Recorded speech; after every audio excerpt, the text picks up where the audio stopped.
I put together approximately 35, maybe 37 videotapes, and all the information comes from a book dictated to me by God as his righteous servant, a man described in Isaiah 53, and a man described in chapter 11 of Isaiah, the descendant of David,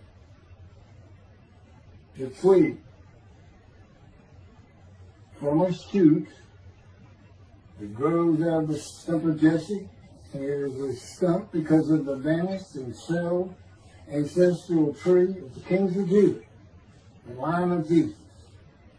He cannot be the man of chapter 11. He's not the anointed one. He's not son of David. None of that's true. The other book, that book is called Isaiah 53, the Day of the Lord.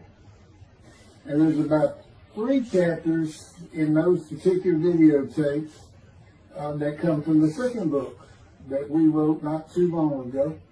He dictated to me the story of my life. It's to show you how I fit the verses of Isaiah 53 with regard primarily to suffering, familiar with disease. So that would be wounded, and as it turns out, cancer. But the other words that you find in Isaiah 53, punishment, maltreatment, crushing, bruising, chastisement. Okay, that is all in God's power. That's all in God's power, all those words. But the books are unpublished, shunned and despised, accounted afflicted by God, plagued. Nobody understands it. This is so different than the Judaism the Jewish people have been taught. This Messianic era that will never occur. And we know it's not going to occur now once you believe who I am and how you cannot. After the mountain of evidence I have presented that is in those books, just as Moses today would have to say, well, look, I wrote Leviticus. You think I just came up with that? You think I just came up with all this information? Did I know how God speaks through an angel and who that angel is? Moses walks by a burning bush that's not consumed. The angel of the Lord's in the bush and God speaks. I'm the one who explained that to you. I shouldn't have to go any further than that. The God says the rabbis, the shepherds, they never listen to my prophet. They think they know everything.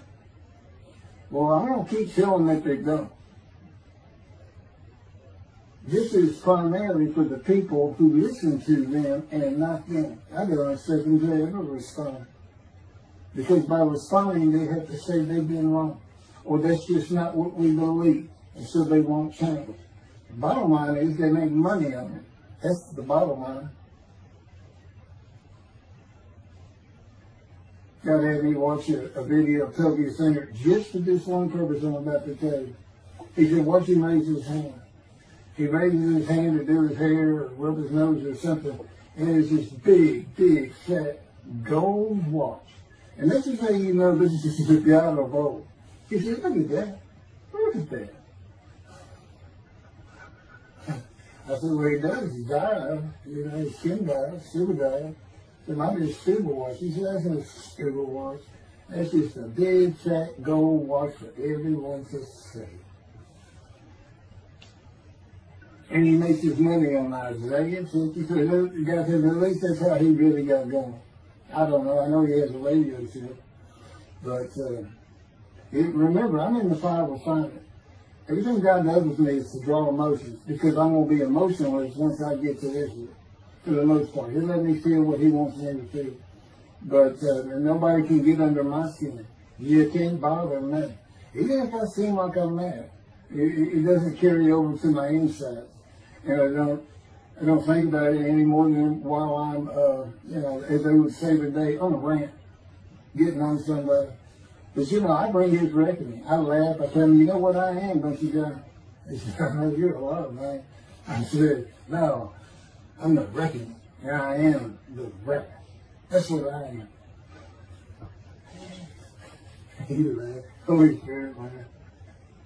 I said, you know, righteous servant, David the shepherd, Elijah, prophet like Moses. You know, I like grass. What's his name? Grass. What did he do? He needs a reckoning. But anyway, I'm going to go through these early years of mine before God spoke to me. It's chapters 1 through 6. Chapter 7 is God speaks to an atheist, and I've already videotaped that. Walking with God and something on visions and visuals. So the first chapter, this is what he told me right down, birth and tragedy. I was born in Bryan College Station, Texas on February 6th, from the Holy Spirit, yes. I could get an accident before I start. Yes. Oh, this is only for the people who come to believe me. I don't expect anybody who's been viewing these materials and, you know, nobody's really subscribing a handful to be believed. Again, I can't imagine. I don't know what you people want. I don't know who you think's going to come to do something different. How you going to know who David is? I mean, according to Judaism, there is no description of him. How you going to know who he is? All this being presented, and I know Jewish people are seeing it, only 60% of the views are coming from the United States. Now, I don't know if that means 40% is coming from Israel. Probably not. You got Canada, that's a big follower on my WordPress site. And it really just all the countries of the world at one time or another have looked at some of this information as I wrote my blog, and the blogs became chapters. But I'm assuming some Jews have heard of what some man is saying he is Moshiach, and they're watching. Well, this is for those who come to believe. The people who want to be the witnesses, the men made righteous. By my knowledge, there are things I can tell you that God would have me say to you.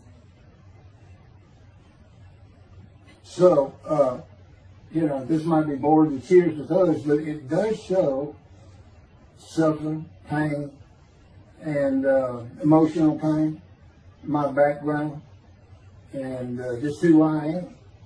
Not just some kook out here. You know, people say, well, you're hearing voices. Listen, as a lawyer, and I even do criminal law, I've seen some of these people who hear voices. I promise you. You know that's a person who should be hearing voices when you just see them and watch them for a couple of minutes. That's not me. Excuse me. Okay, I was born in Bryan College Station, Texas on February 21st, 1957. And that's interesting because that's the year the first satellite went up. Russia sent up Sputnik, which is really 3 different satellites, and all together they were called Sputnik.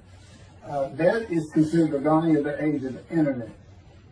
Now, I've asked God, how did you select me? How did I be blessed with this and learning all these things with this crazy life that I've had? And but he won't answer me. He's John Poker, this Poker guy, he's not going to talk. Not going to change his version or anything. Or me getting an impression that he is. And so I tried to come up with it on my own, and that is where I saw it. I said, because I know how important the internet is to you. It's the only way to get things worldwide. And all the teachings that have come through it. I didn't know, you know, I'm 63. I'm not like the young people who can just text messages without looking at them, and all that. But he's taught me everything. He taught me how to set up Facebook, Twitter, you name it. He was just like, go to your computer, do this, do that. You know, commanded it and directed to become very good at the computer and, of course, word processing. You know, I'm a regular secretary, except I still henpeck with one finger. I used to. But God says that to show you I have perfect use of this disfigured right arm. It just doesn't have muscle in it, and my shoulders show you. Anyway, I was born in Bryan College, and that's where Texas A&M University is. And my dad was attending Texas A&M when I was born. I graduated from there 22 years later, which is a story in and of itself. So I was born premature in the 7th month of my mom's pregnancy. I was born in February, and there were many complications. My parents were told I would not make it through the night, and they should just take me home. Mind you, this is 63 years ago. The biggest problem was that my insides had not fully formed, and it was impossible for me to take milk. Mammy, my great-grandmother, told my parents, boil rice. Feed him the rice water. It's got all kinds of nutrients and minerals in it.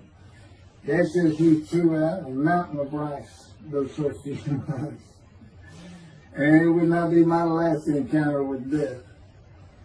So my dad graduated, and we moved to Metairie, Louisiana, and his first job as an oil and gas geologist. He looks for oil and tries to sell deals to people who can raise money to drill. He gets money up front and a percentage of production once they get their money back. That's what he's done his whole life. And I became, as a lawyer, I became board certified specialist in oil, gas, and mineral law because I had found it so interesting. As a young boy, I became interested. But he rarely had time for it. The other part, I said, okay, well, I was born when the dawning of the internet, so he's got a selection process for 57. And I come from a dysfunctional family. Lots of drinkers, lots of fighters. And on my mom, her grandpa committed suicide. It's tragedy. Earth and tragedy. In the Great Depression, he lost everything. He owned land in what is now downtown Dallas. But then when she was about 4 or 5, her mother went down to the Market Square in Crockett, Texas, small East Texas town. Everybody has their courthouse in the center of town, and there's streets on either side with stores. She went to the hardware store and purchased rat poison. She hadn't gotten hardly out the door when she opened it and took it herself. Died right there on Main Street in the middle of the day in a little small town. I don't know how long that would have been. My mom's 85 or 6. She was 4 or 5, almost 80 years ago. So I'm sure it was quite an event. And her dad took her and her sister's about 2 years older, to Metairie, and not Metairie, to someplace in Louisiana. But could have been Baton Rouge. And her father became an elevator operator. And you can still find this in Houston when I was at law school. I went to law school downtown Houston, but South Texas College of Law. And at the courthouse, they would have somebody sitting in there on a little stool and with a lever and take you up or down, take everybody up or down. With all the lawyers coming in for the court cases, it was packed. I'm sure they've done away with it by now. But that's what he did. And they found him one day or night. He had taken out a pistol, he shot himself in the head and killed himself. So now she had suicides on both sides of the family. And her father's brother took the 2 girls in. He actually adopted them. And she was about 10 or so, I believe. She's with him out of some shack in East Texas, and there's not any fun in this place. And he took a shotgun, and I'm sure he'd been drinking there all known for it, and blew his head off right in front of her. I mean, that's all the circumstances I know about it. It doesn't sound like a good scene at all, but it scarred her for life. Okay, we've been taking care of her from the get-go. My father amazes me to no end. What he has done to care for her. See, they knew that was his sweetheart. Eventually, now at 10 years old, that's who he married. And they're both from Crockett, Texas. Small town people. I still take care of them. They've taken care of me for 10 years. Got to me from society. He made me quit law. terminate my law license in Hawaii and Texas, and put me into poverty. I've been in poverty for 13 years until I just now filed for Social Security early. But I give them more than 90% of it to make up for everything they've given me for 10 years, 13 years. While I'm in God's fire of refinement, learning everything I need to know. And I have learned most. There ain't any question.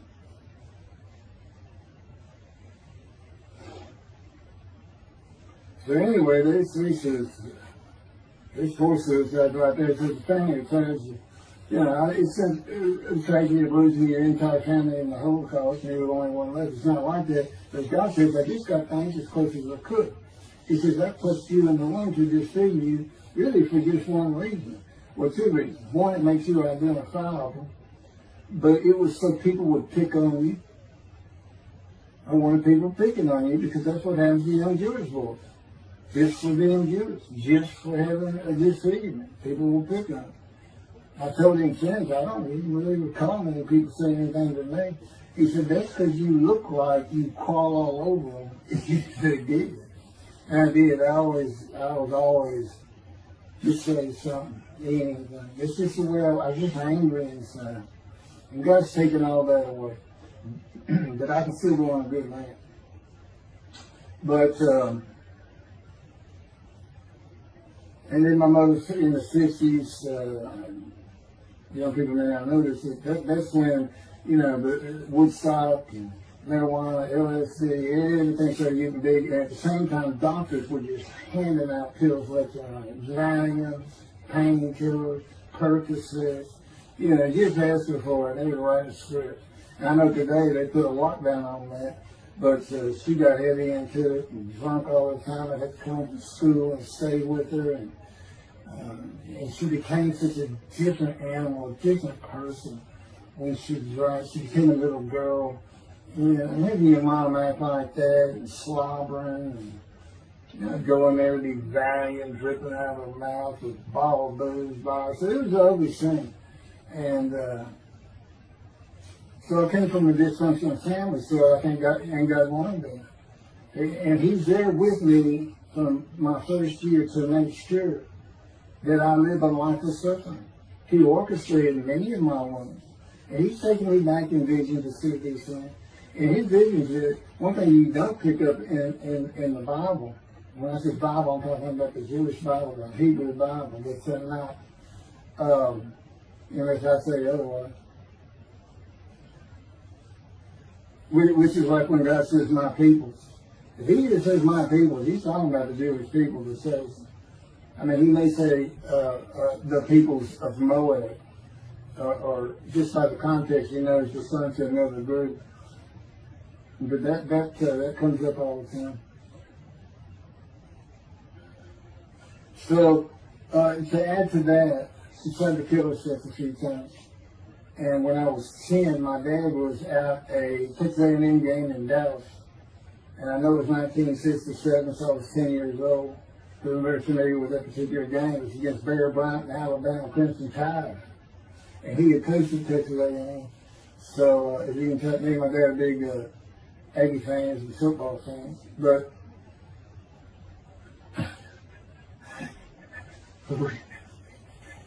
I had them shared with me to see those games in Israel. Somehow my coach checked it. He said, we'll get it. That's what he said. We'll get it. He's so funny. I don't know where my sister and brother were, but I heard some noise and I went down about 1 or 2 in the morning and our stairs curved and there was a little bay window cut out and I looked down out into the living room and she's wearing newspapers on. And just sat there watching. Didn't know what to do. And she got down that paper and took out a butcher knife. I razor blade, a butcher knife, and opened her wrist up.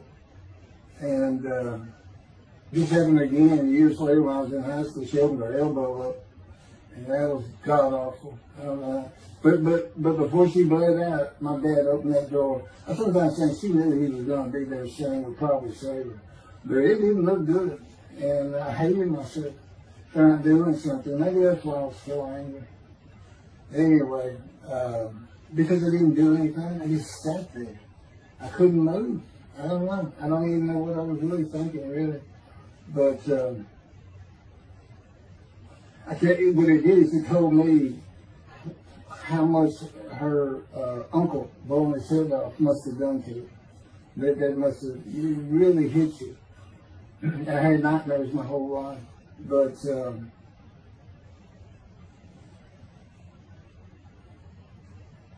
I was 16 when she did the thing with the knife. But you know what? My dad finally got her. He got her the best psychiatric care in Houston, Texas, and that's big because we got a medical center that's renowned throughout the world. And they put me back together many a time. And she never did that again. And the amazing thing is how different she is in her very advanced old age. I mean, it's like she was never that person of the 60s and the 70s and the 80s. I don't know how my dad survived it. I'd have never stayed. I'd have taken the kids and said, try to find us. But he's not out there. I've never seen two people who love each other so much. It's crazy. But anyway, I was married for 20 years and we weren't like that at all. I finally divorced for irreconcilable differences. Okay, my first major surgery when I was 2 years old. My first surgery. Up above here, I have a scar. I had my first of many surgeries. Been born without my right pectoral muscle, small shoulder, wielded arm. And then there was some, the movement of my arm was restricted. There was some tissue in here that had to be cut out. So they opened me up and did that. I was born right-handed, but I do everything left-handed.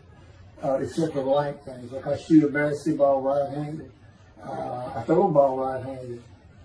Darts, things like that. But bowling, I'm left-handed. Yeah, anything heavy.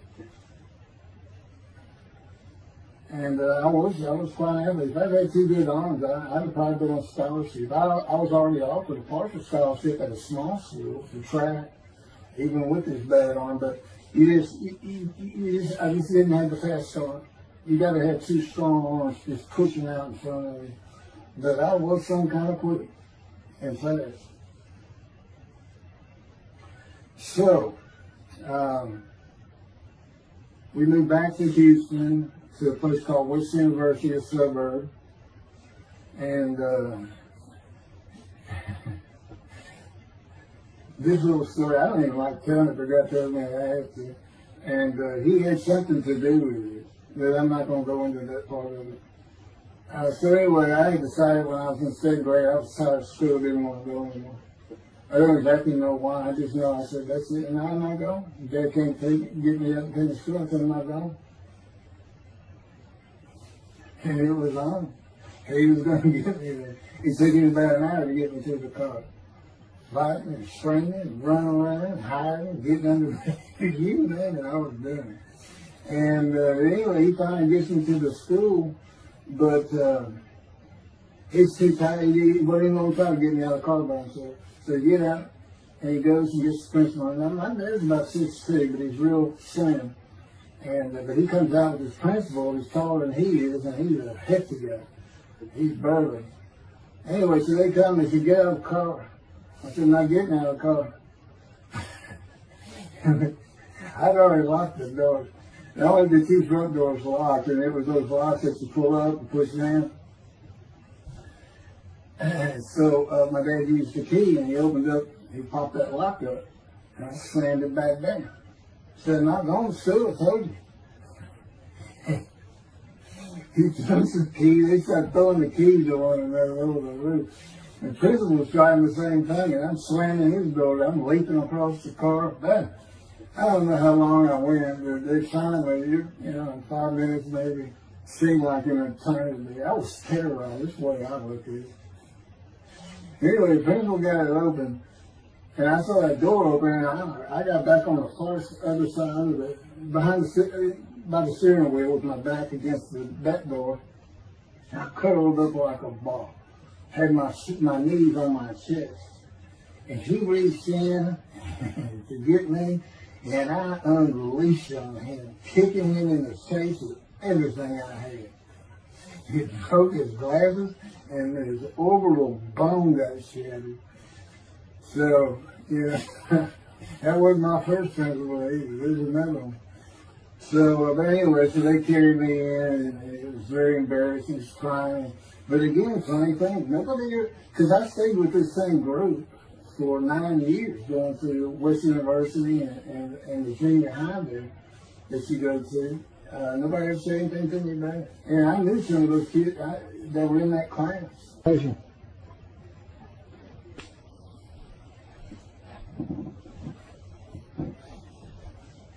My camera only goes for half an hour. I can see on the screen that that point towards me that when it runs out, I have to turn it off and turn it back on. But anyway, that ended my fight with my first principal.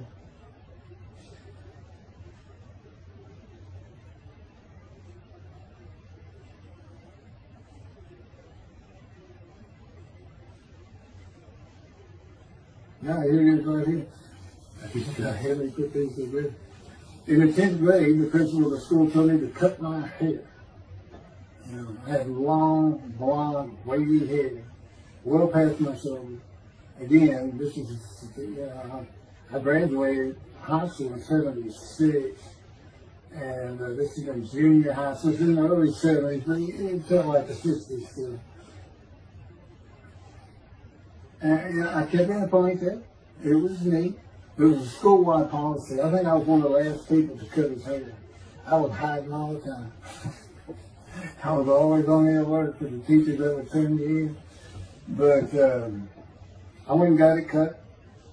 I told the barber right at my collar. Sat there in the chair, cut it right at my collar as I was instructed to do. And then I was commanded to return to the principal's office.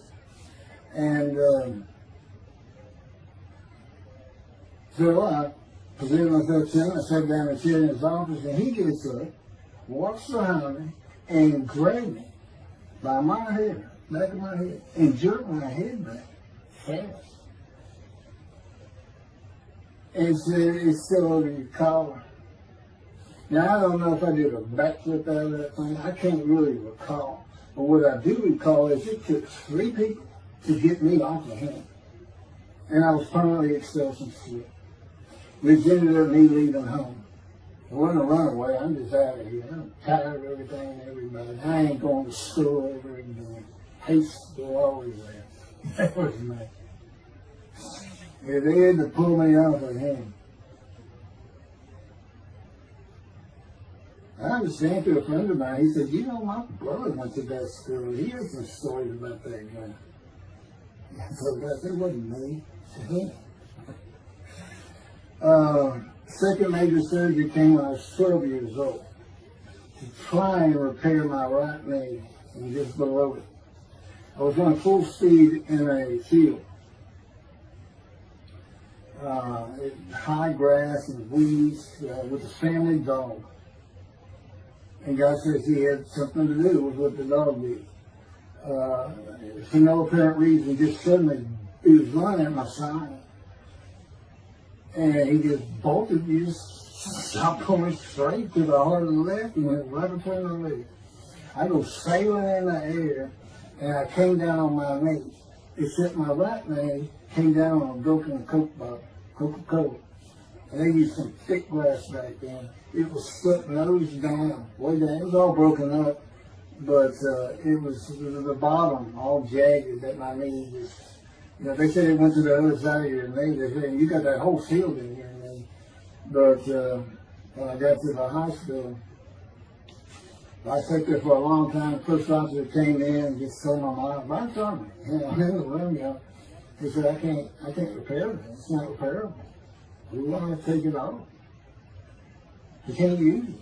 And I already knew that, because when, as I started screaming and yelling for my dad, he finally came back. This field was behind our house. It was a chain link fence, and in the field. And you know, my dad finally heard me. He got over. He saw the blood and saw stuff. He scared to death. I'm going into shock, and he got me to put my arm around his neck, and he said, "Can you walk on it?" And I tried to just collapse. It was useless. It was awesome. And then I had to climb over that fence. And my mom was going crazy and screaming and crying. And he had to go take care of her. I'm sitting in his bathroom, my leg all opened up, and I'm just getting sicker and sicker. Nauseated, scared, I was crippled. And but anyway, they get me down to the hospital. And just, like I said, first I was really just like, what to do. And just right then, and God said he knew he was going to be there. This doctor walks by, and my mom recognized me. And she goes, Dr. Kane. She runs out the door. Well, this is Dr. Kane. Her mammy that I mentioned earlier, in her old age, very old, maybe in her 90s, I don't know, late 80s, but living with her sister, broke her hip. And this doctor repaired it. This is a long time ago, people. Repaired it, and she actually walked again with a walker. I remember. But that's who this doctor was. And she said, my son, they're going to take his leg out. You've got to come look at it. And this Dr. Kane actually became the medical doctor for the Houston Royals. He repaired me and me before and after me. I guess that's what he specialized in. But he was at the hospital just to do rounds. He wasn't dressed for surgery or anything. But he came in that room, and I mean, he was livid when he looked at my knee and knew how I'd been there for like 5 hours at this time. And he just started barking orders about getting me prepped for surgery, and he takes off to go get prepped. And they literally ran me down to surgery in Montgomery. I mean, they were trying. And this kind of fear he put in everybody. Anyway, I was in the hospital for weeks, and I woke up with my leg. I was glad of that. They had a cast in my hip to my ankle. And he told me, when I finally was being released, he said, if you put any weight on that leg, you'll never walk again.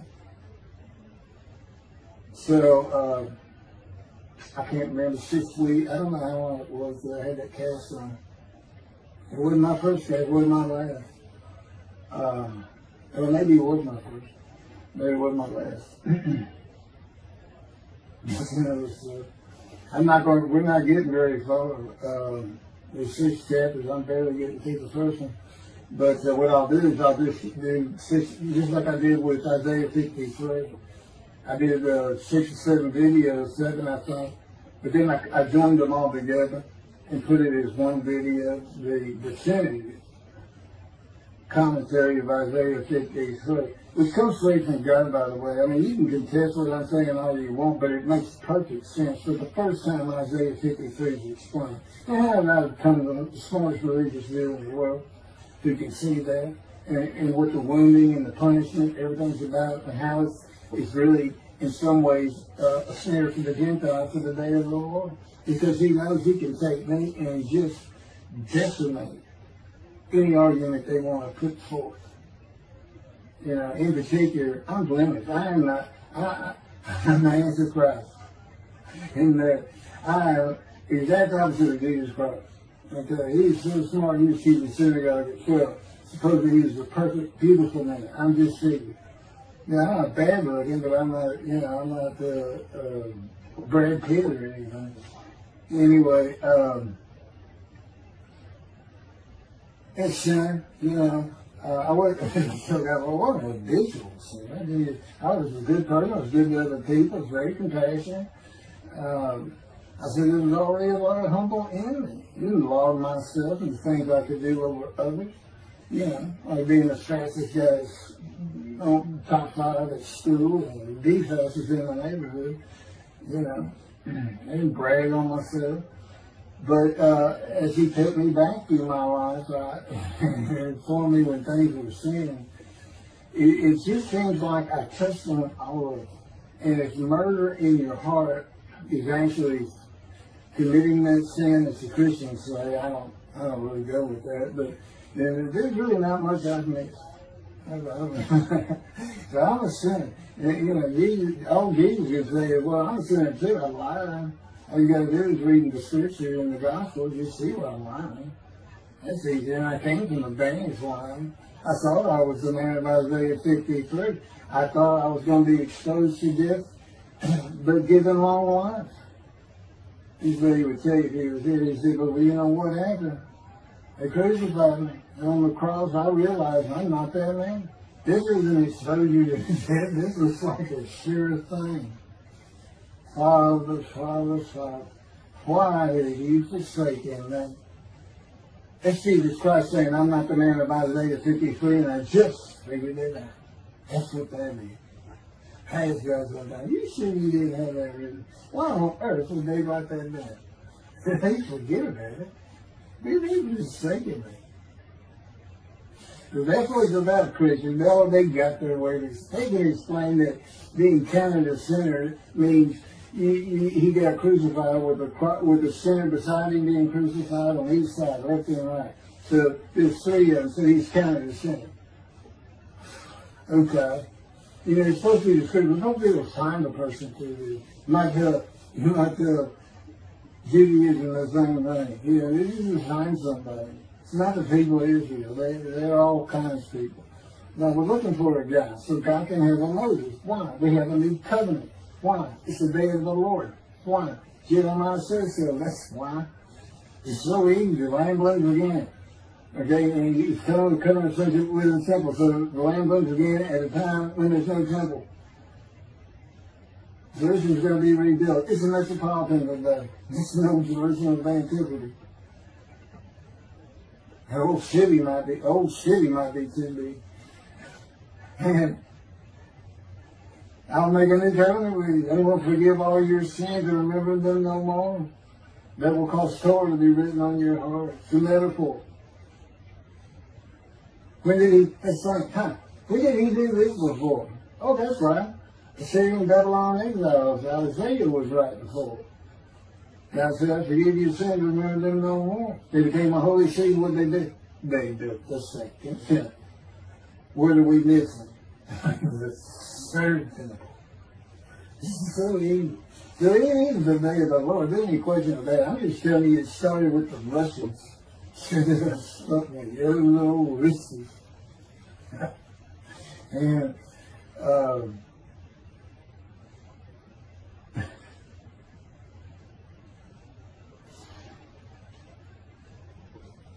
he's bringing the covenant, but you gotta have a Moses. He's never sent a prophet like Moses. So he's saying it's Joshua. No, it's not.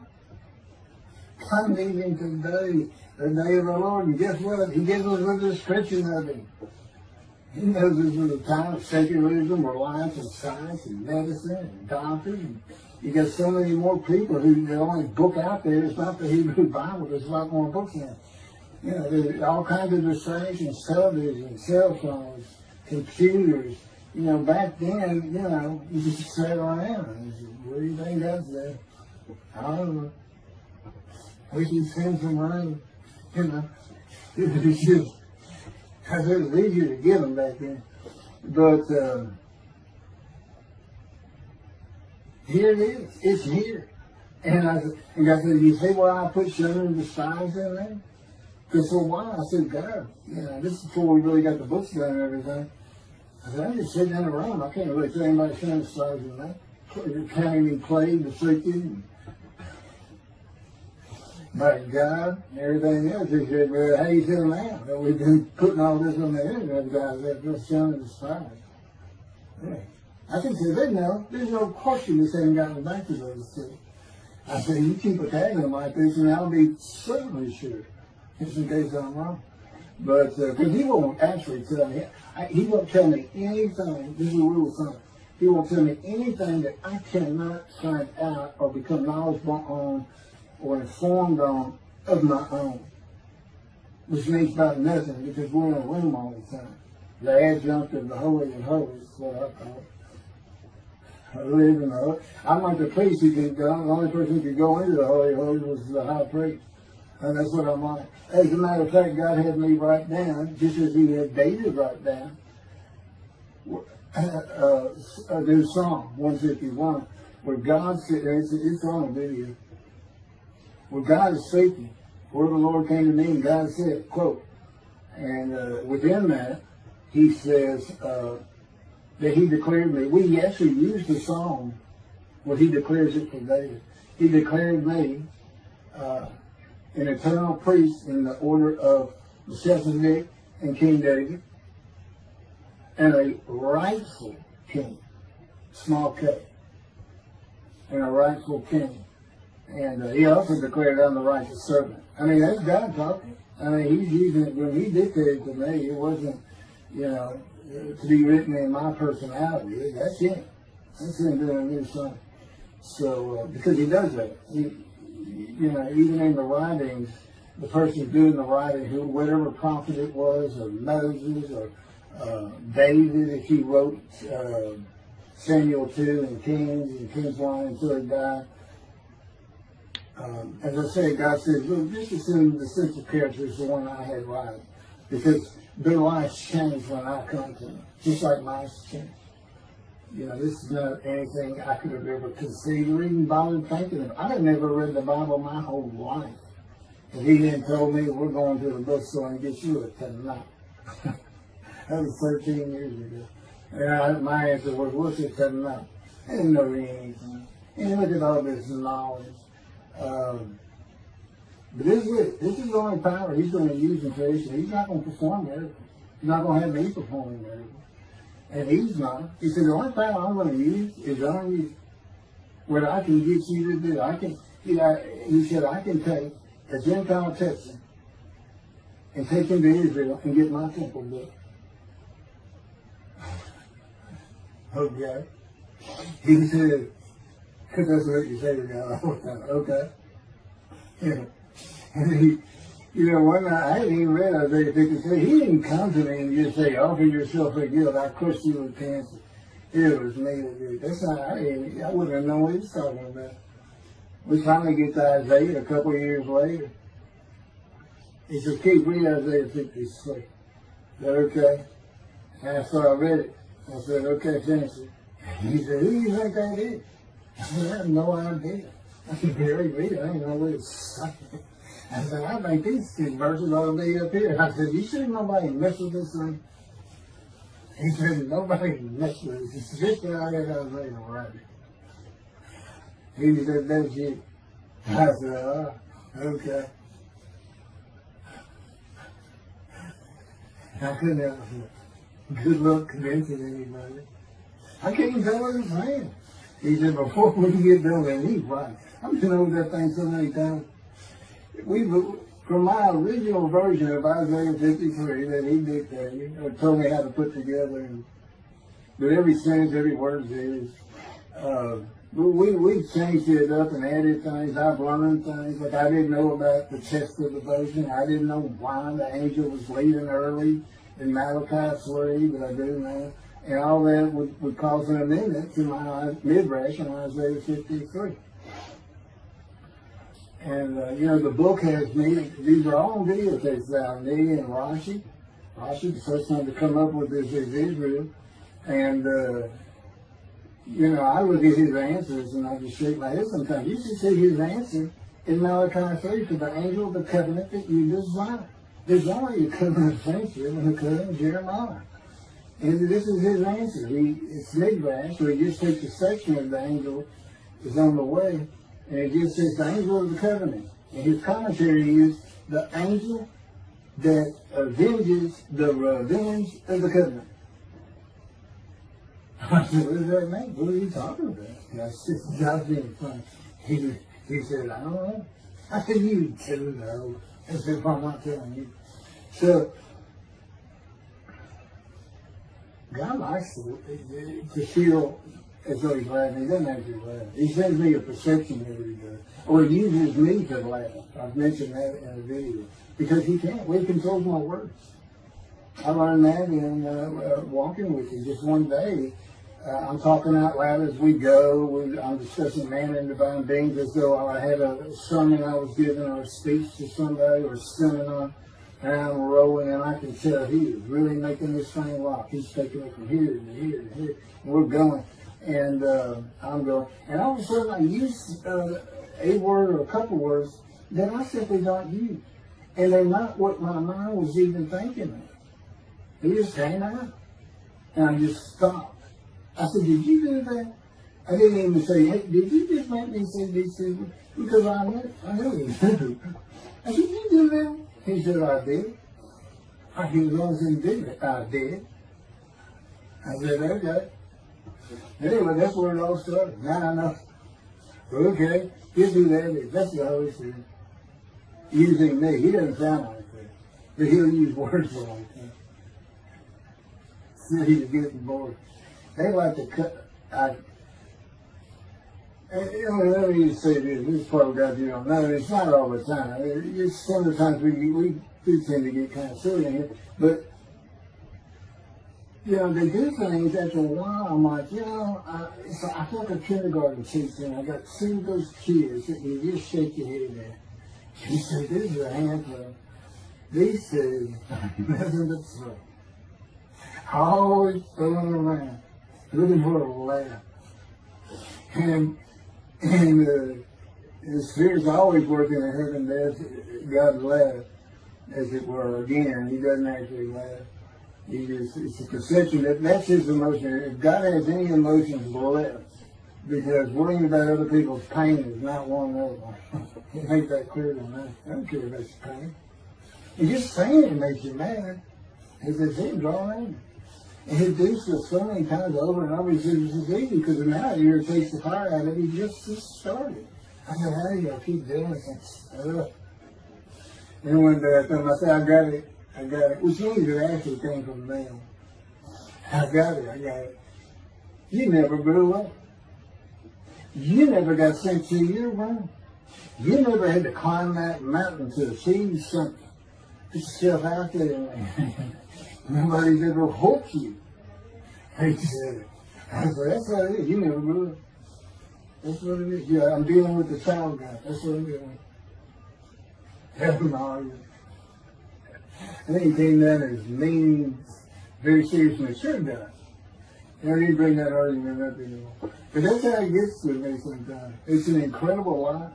For me, I'm not going to get to them. I get to them at the end.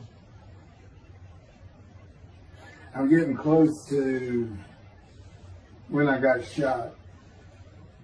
I thought that was a new chapter. I was son. Well, I'm going to put this is getting long. Anything over half an hour, we try to stop. My Isaiah 53, 5 hours. But, I should watch it all at one time, of course. He doesn't hardly let me watch it. Yeah, I don't even watch them before they get posted. He said, no, you watch it later. Because it comes on the TV that he got me. And I didn't know at the time it was going to be, that he was serious about doing videos, and I certainly didn't know about making it a backdrop. He decides everything. He tells me when to eat, when to get up.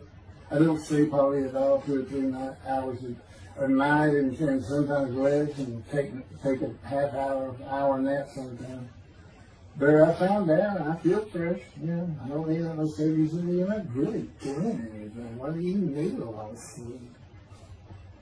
And see, that used to make me mad. Now it is later. Thank you very much for listening. I'll pick this back up on another video, and eventually I'll put these first 6 chapters, just like I did Isaiah 53, because it's a book that he dictated to me. I can't get it published. I'm going to put it on YouTube. That's why I'm reading it. And as I said, if you don't want to listen to it, don't listen to it. But the information that's in these books and in those videos is, that's my proof. And quite frankly, God said, if that's not enough for them, well, that's just too bad. Utter destruction is what they end up getting. They better learn how to listen to proper. See, it's no different than the people back then. They'll say, well, why didn't they listen to Isaiah? Well, why didn't they listen to Ezekiel? Why didn't they? They laughed at Ezekiel. That's what Rashi says in his commentary. I didn't know it was laughing at him, but just ignored him. Everybody thinks they know it. But in any event, I do know there's one chapter we haven't put in there, and that is recognizing a prophet in the time. It says Moses vouched for Joshua, so he didn't have to be tested. And the problem with all that is, and I think why God hadn't had to put it on video, is that they're looking for a seer, somebody who can see the future. You see, that's antiquity. And that's not what you're looking for today. This wasn't a seer. And none of the prophets were serious. They just wrote down what God told them to write down. God's the prophet. He's the one making prophecy. And what he does, he doesn't actually just see the future.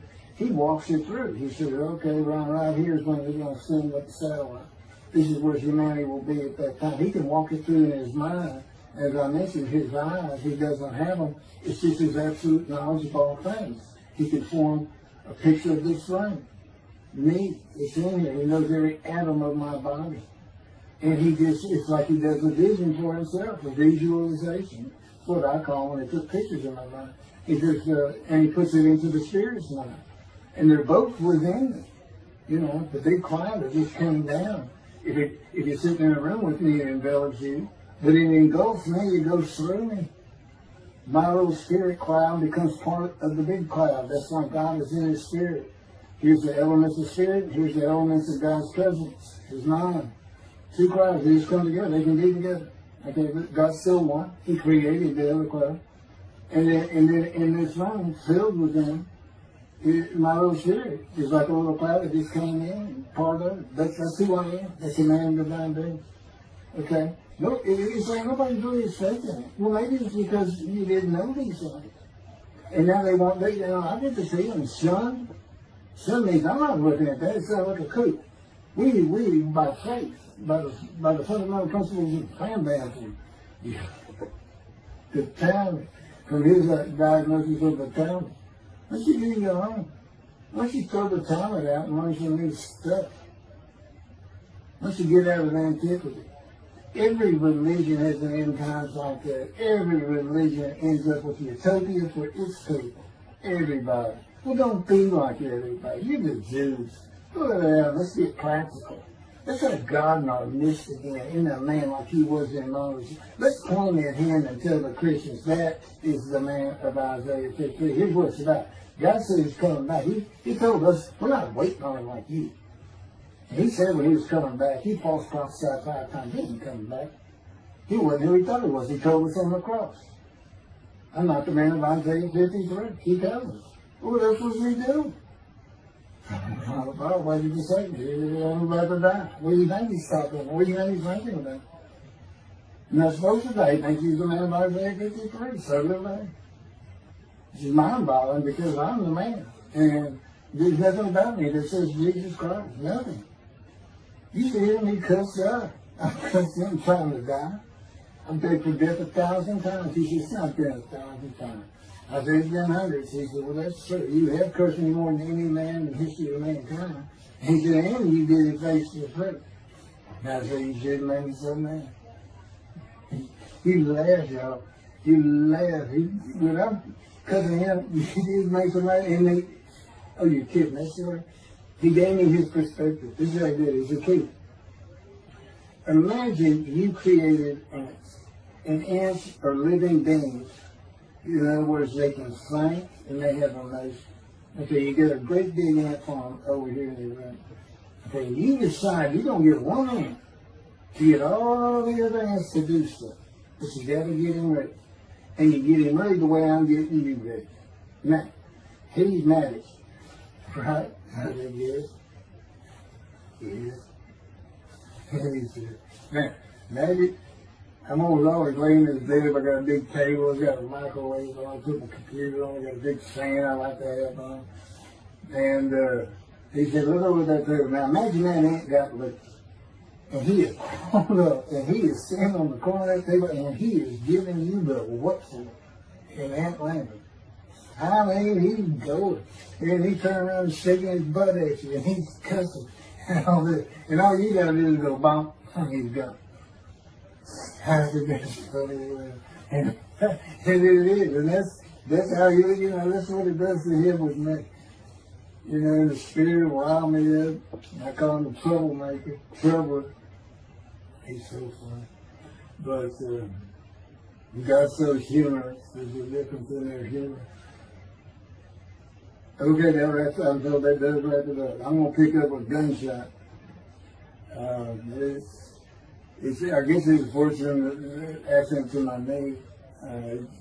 They ended up opening me up and swinging my breast and my pelvic behind, and now it's been 3 times. and eventually, the lung cancer, and colon cancer, and skin cancer. But the lung cancer is when they told you should have died from colon cancer. He said, but this is it. We can't take that. It's too bad. You're gone. And prepared to die. That was 20 years ago when the planes hit New York. It was the planes hitting New York that got me up off the ground one last time to see one more doctor. The life of God's righteous servant of Isaiah 53, chapter 3, gunshot. Shortly after I recovered from my knee injury, I moved to Fort Lauderdale, Florida. I was not happy about it at all. It turned out to be a lot of fun. I made some great friends to celebrate my 13th birthday. My only injury in Florida was having the front teeth shattered and knocked out, requiring caps, which is more of an ordeal than I would have imagined. We returned to West University in Houston after 2 years. My mom was not doing well at all, and it was getting close to her second suicide attempt. I was back with my old friends and did not have much supervision from home, and I failed ninth grade. I made my own decisions, and I rarely listened to others. And after being set back a year at junior high school, I made a few new friends, which led to my next serious injury. My best friend was a Spanish Italian whose father was from Sicily. And he kept a machine gun and a violin case in his office at the restaurant he owned, where his son and I were waiters. It was called the Godfather.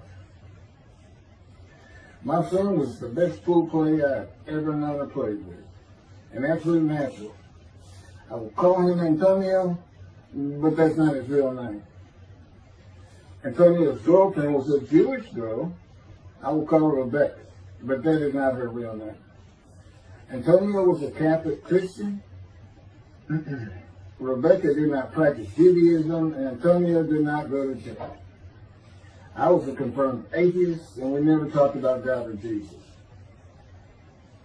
Rebecca's father had foreclosed on a ranch about 8 hours from Houston outside of LaGrange, Texas, Fayette County.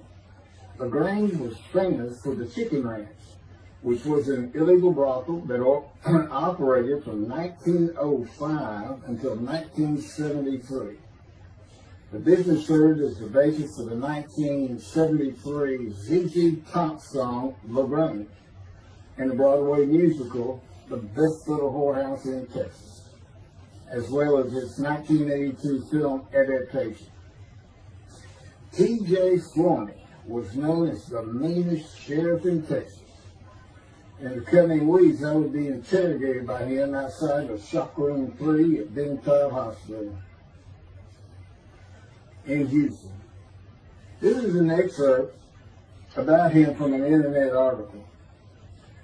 It was the most one-sided Texas battle since the Alamo, as 100 citizens watched disbelievingly in the dusty little town of LaGrange, their beefy sheriff, T.J. Flourney, reached into a black 1975 Continental Mark IV and began to shake by his $300 suit Marvin Zimmer, the star consumer crusader of Houston, Texas.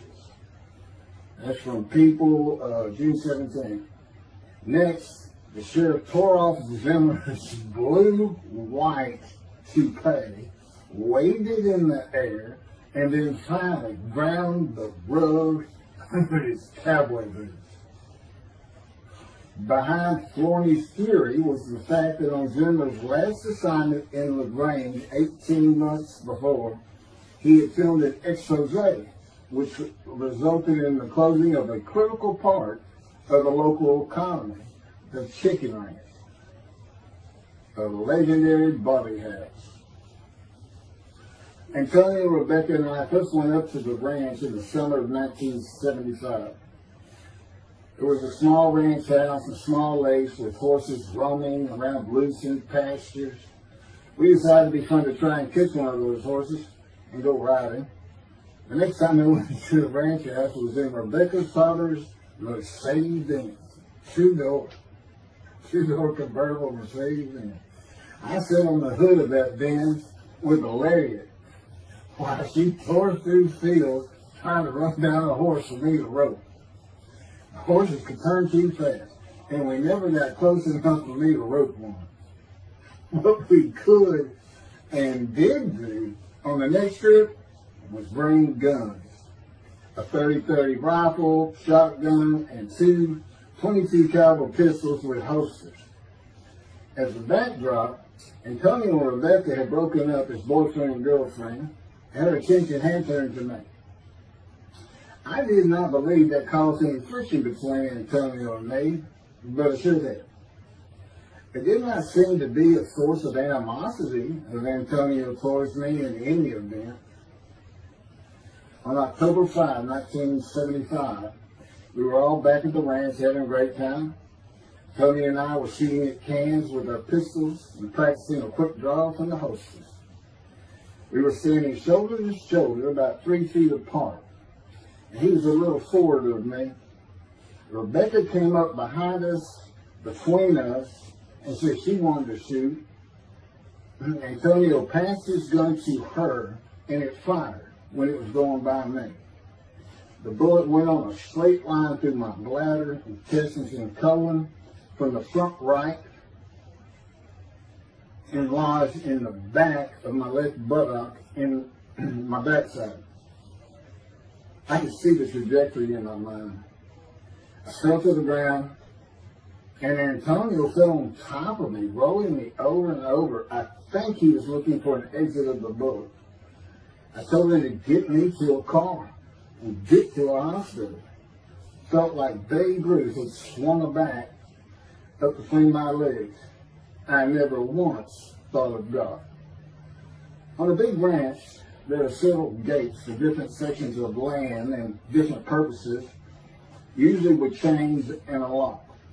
When we got to the first one, I told Antonio, fly through it. I told him to ram it. I knew I was dying, and all I could think of was, you had got to hurry. I didn't panic, but I had never been so afraid and had never felt fear like that again to this day. Sometimes I think I have forgiven Antonio for accidentally shooting me, but I had not and cannot forgive him for stopping at those gates. I still never did. I was seriously angry at him. We got to the LaGrange Hospital before noon on a Sunday. They had to call the doctor to come in. I asked the nurse for something for pain, and she told me my vital signs were too low. That if she gave me a shot of morphine, I'd drop dead right there. It would kill me. No pain medication. The doctor came and looked at me and said there was nothing they could do there. He told me they were getting an ambulance to take me to Houston, Top Hospital, where they operated on gunshot victims all weekend long and do to this day. It's a trauma hospital. Many young doctors from Baylor University, all around the state. It's a high desirable place to be because you're cutting all. If you want to be a surgeon, you're cutting all day long. I knew one thing with a certainty. I could not pass out or fall asleep. If I did, I would not come back. In an ambulance, I talked to 2 fellows that were tending to me, as much as anything to stay awake. I asked them such things as what it was like to be married, graduate high school, have a career job, but my mind repeated over and over, you have got to hurry. We arrived at dusk. This happened before noon when I got shot, so now it's getting dark. When the ambulance opened, my brother jumped in to help. My mom was standing by the entrance to the shock rooms in her fur coat. She later told me that since Top was a public hospital, it might help if they thought we had money. I didn't see my dad, but my sister told me later, the whole way to the hospital, all he could say was, to God, please don't take my boy from me. I stayed awake for some 6 to 8 hours in awful pain. They took me to shopper room 3, and it was filled with people giving orders and very loud. On the table, the nurse told me she had to put her finger in my bottom, which embarrassed me. And I raised up like a sit-up and saw nothing but blood rushing from my bottom onto the table. You have to hurry is all I could say. They finished prepping me for surgery and enrolled me to a hall in a line of others awaiting surgery. And someone was saying my name, and I opened in to see T.J. Forney, Sheriff of LaGrange. He wanted to know if I'd been shot intentionally, what we were doing at that ranch, did we have permission to be there, and et cetera, et cetera. I told him I thought it was an accident, and to leave me alone. I never saw him again. I didn't have to wait long. The orderlies bypassed everyone in front of me and took me to surgery. I awoke in a large room with about 10 beds on my side of the room and 10 beds on the other, with other patients, and I could hear moaning and crying here and there. It took a few moments to remember what had happened and why I was in there. I fell back asleep, and when I awoke, my dad was telling me he would have me out of there into a private hospital as soon as possible. It was the next day when they transferred me to the Methodist Hospital in the medical center, where they had operated on my knee, and I had spent weeks there. I had a hose with a bag coming from my bladder and a colostomy, an opening called the stoma, which is your intestine on the outside of your abdomen, with a bag over it to go into the bathroom. I was out of danger from dying, but still very weak, and I needed to gain some weight. The track team was already getting together, running distance and cross-country workouts provided by the coach, preparing for track meets and the following school semester. I lived about a half mile from the high school. The day I got home, I walked to look at the track. It did not seem possible I could get back in shape. I was afraid to cross the roads to the school. I could not even trot to get out of the way if a car came my way. My insides felt like jelly, and I had been warned that too much physical exertion in the first 10 days could cause a stomal hernia, and my intestines to start extending from my body. I was homeschooled for the rest of the semester by a private volunteer tutor, and passed classes I probably would have failed. The beauty of that gunshot was that it changed me. I was never going to graduate high school, having failed so many classes. So I set up night school classes for the next and my last semester of high school. I was 18, soon to be 19, and a senior.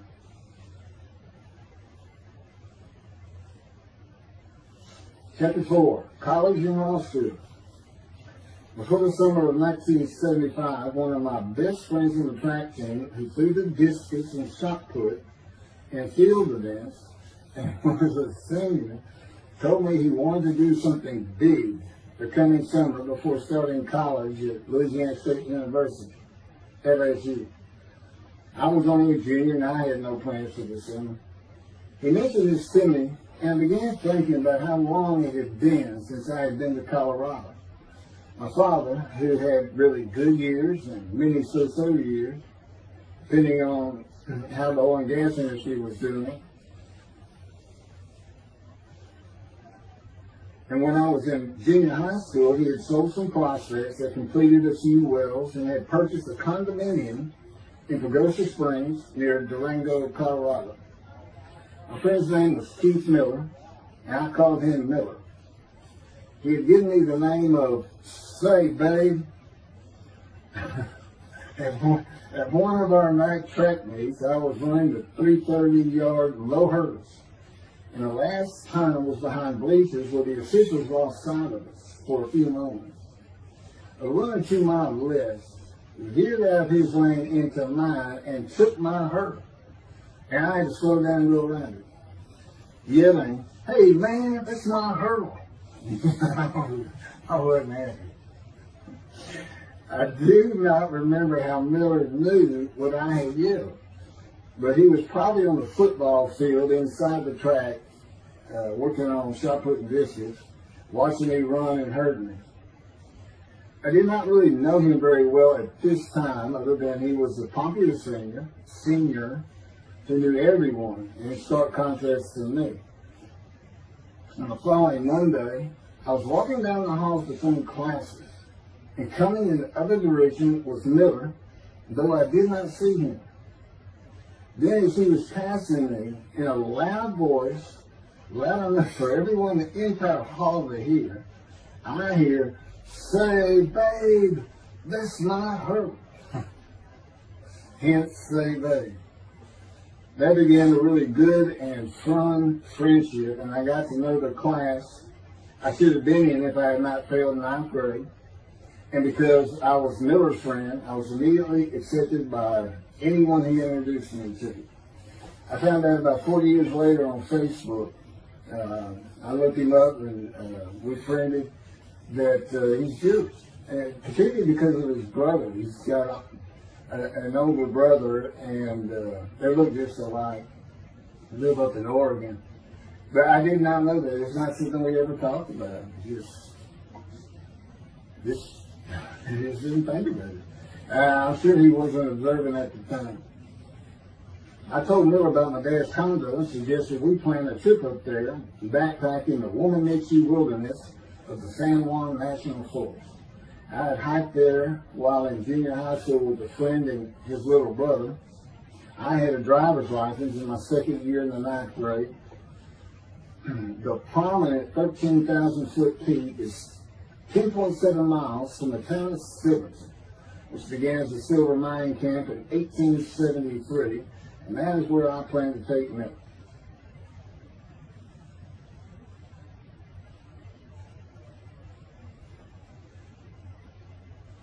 So Miller and I take off. We use his car. As I said, he was getting ready to graduate, and his dad bought him a Toyota. Can't remember the name right now. My dad's condo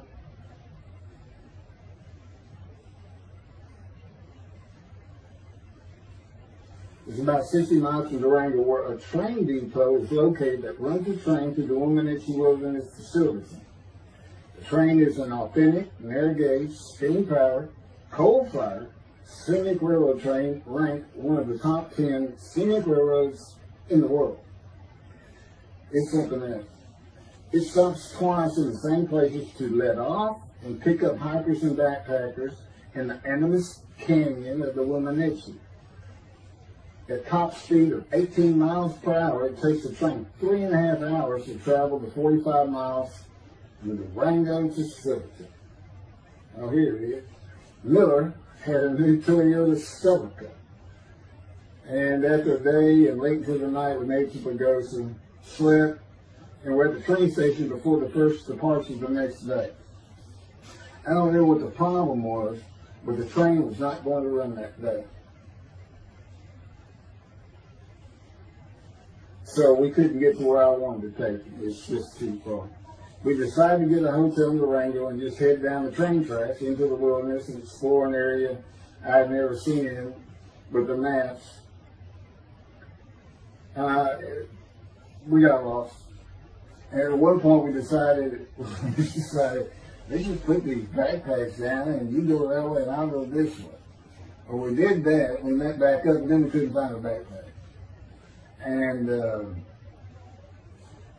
we did finally find them. We slept that night, and we had a big black bear episode because we left some food out on the ground, which we shouldn't have done.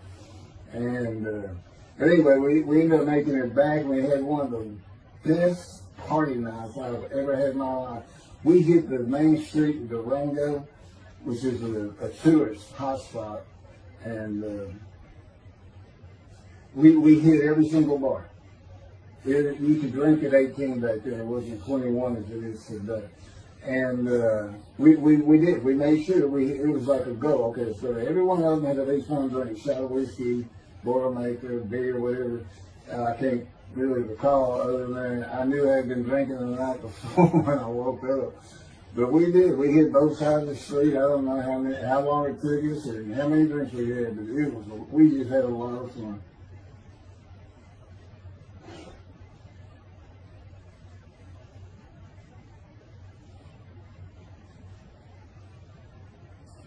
Okay, I'll be coming to chapter, well, I guess it's 4. I don't know. I thought I was coming up to the cancer story, but this is different. This is getting into alterations while it's true.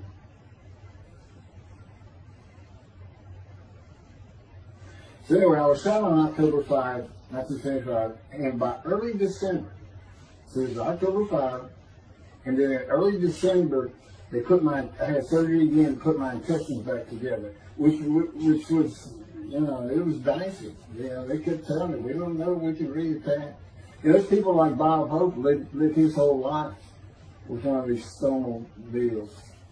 And it's just a horrible thing. It was successful. They put it back together, and they removed my bladder tube. The girl next door, who I had never talked to other than to say hey or hello, and who also went to high school with me, had been coming over daily, and she agreed to be my girlfriend when I asked her a few months later. I did my night school and graduated last in my class, or close to it, of over 400 people. In late December, I began running with the track team. Now, I had surgery early December. I already got out there with them, which was difficult. Pulling 2 tires on the cinder track, you know, the rope, 2 tires, and you put a harness around your waist. I had to put mine high up on my shoulder. On the cinder track for a lap and a half, 660 yards for 2-minute intervals, 6 times was the toughest. My speed and quickness was still there, but distance running and my endurance, it took quite a while to come back. In early February, just about 3 months after being shot, I won my first 120-yard high hurdles race at a track meet that was fast enough to qualify at the upcoming district track meet for the regional track meet. Winning at the regionals would place me in the state track meet. I was fast, but my disfigured right arm really held me back. Then my heart was broken, and I cried for the first time since I was a child, best I could remember. My coach, who really liked me, he understood the effort I had put in to get back in shape. Called me to his office, and I knew something was wrong. He told me I could no longer be on the track team. I had too many semesters of school to be eligible according to the eligibility rules. It was because I had failed ninth grade.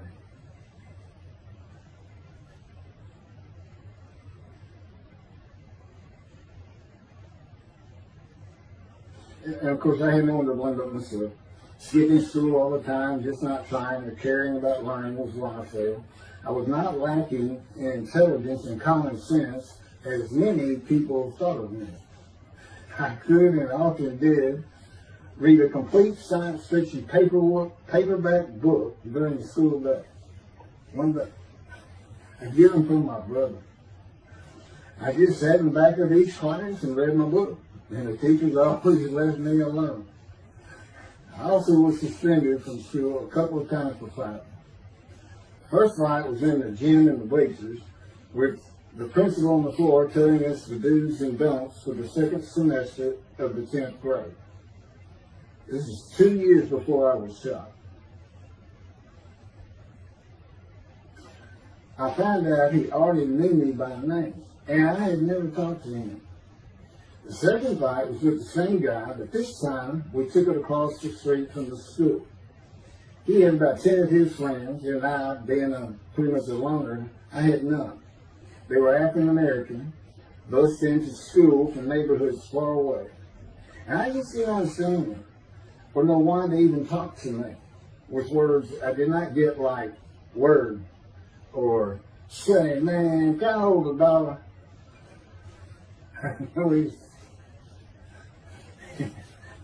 That is what started the fight in the bleachers. I hear from behind me and one stood to my left. Say, man, can I hold the quarter? I turned around and just looked at it. And finally said, I did not have a quarter. Ordered with the principal, I undid my ponytail. Mine should be sitting right behind me, and I'm well aware of that. And I brushed my long blonde hair and then reached into my pocket for some chapstick for my lips. When I pulled my hand out with the chapstick, turned out I did have a quarter.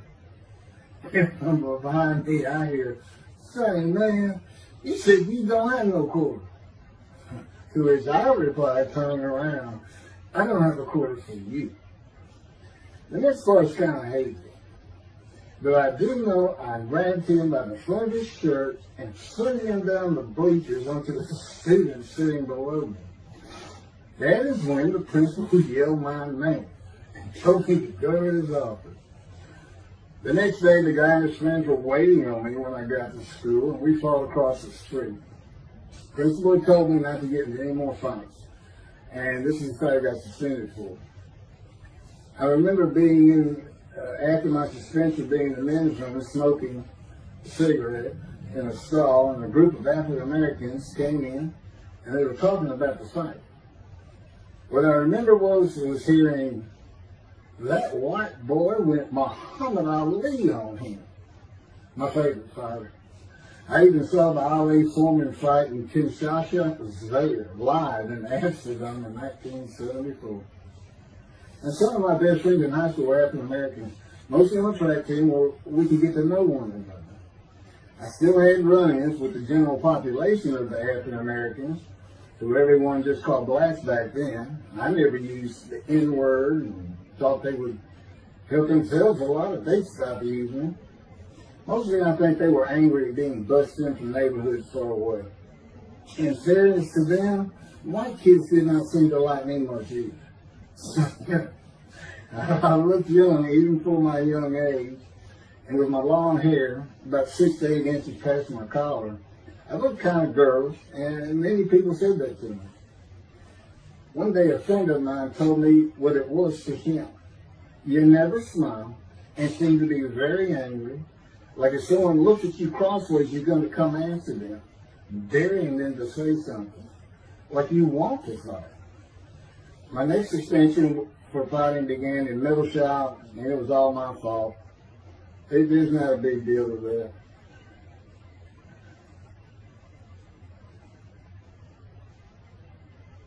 The last fight I was ever in came right before I was gunshot at the ranch. The accident really changed me and the way I looked at life. I never got in another fight after I got shot. It took some of the fire out of me. My longtime friend from junior high school and I were at Memorial Park at night and walked down a train track that ran through the woods, away from the streets and recreation areas. We went to the center of the long railroad trestle bridge that ran over a bayou to wait for a train to round the corner from either direction on a single track. When a train would round the corner, we had to run and jump off the trestle after clearing the bayou. We were drinking beer. As we were sitting, we started talking about the price of gas at 44 cents a gallon in 1975. And anyway, the trains weren't running. We got up to leave, and as we're walking down the steps, she said something about my father and about how to find oil and gas. And I turned around and just hit him with everything I had, with my right arm. And I realized, what a stupid thing to do. I called him the Big Sweet. He's huge no reason. His hair was white and long and longer than mine. His hand was the size.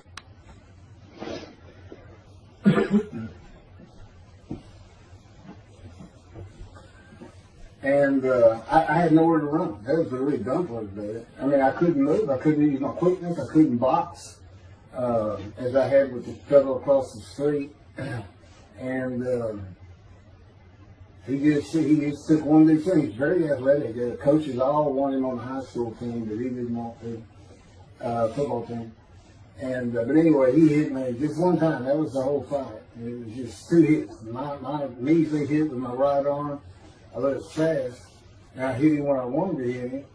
Well, I say that. I didn't even think of that. But he just about knocked my senses. I mean, I saw it red. And so anyway, that was it for our friendship. We just, although after I got shot, he and I got back together a little bit, but by that time I had met Denise next door, and I wasn't going to be going out drinking beer at the festival anymore. It was going to get serious, and that's when I set up my night classes and everything. Her big sweet.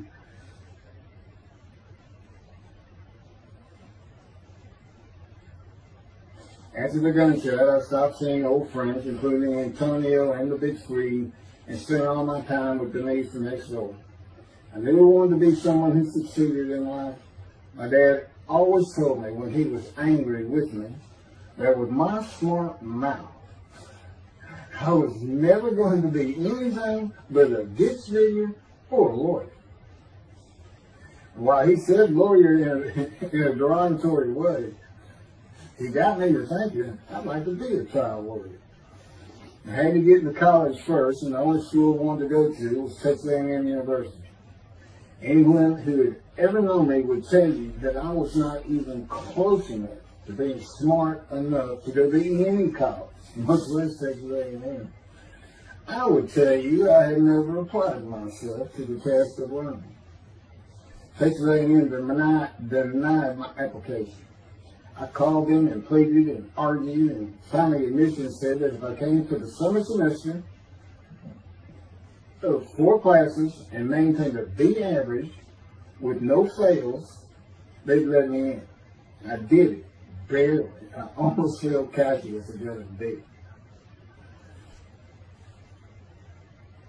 Just a quick thing on Texas A&M, because it relates to World War II, which always makes me think of the Holocaust, and how many Aggies were involved in that. Texas A&M enrollment began on October 2nd, 1876, and admission was limited to white males, and all students were required to participate in the Corps of Cadets and receive military training. Many Aggies served in the military during World War II, with the college producing 20,229 combat troops. Of those, 14,123 Aggies served as officers, more than any other school, and more than the combined total of the United States Naval Academy and the United States Military Academy. During the war, 29 A&M graduates reached the rank of general. Texas A&M is more than a great university. It's the home of the Aggie family with a long history of spirit and tradition. And I'll pass through all that. You can read. I got all this from Wikipedia.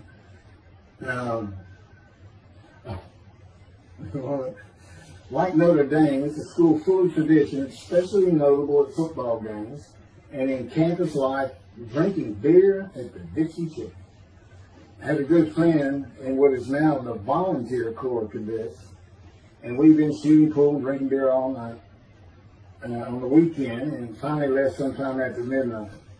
I walked my friend back to the quad, Corps of Cadet quad, a large open area where people could gather, surrounded on 4 sides by dorms for cadets only. And I dropped him off at his room. Before he shut the door, he looked at me, and not for the first time, said, "Want to race?" He's fast. We used to race anything. I said, yeah. Of course, we were pretty much, we had a lot of beer. I said, yes. And he went to the end of the hall and took off at the other end of the hall.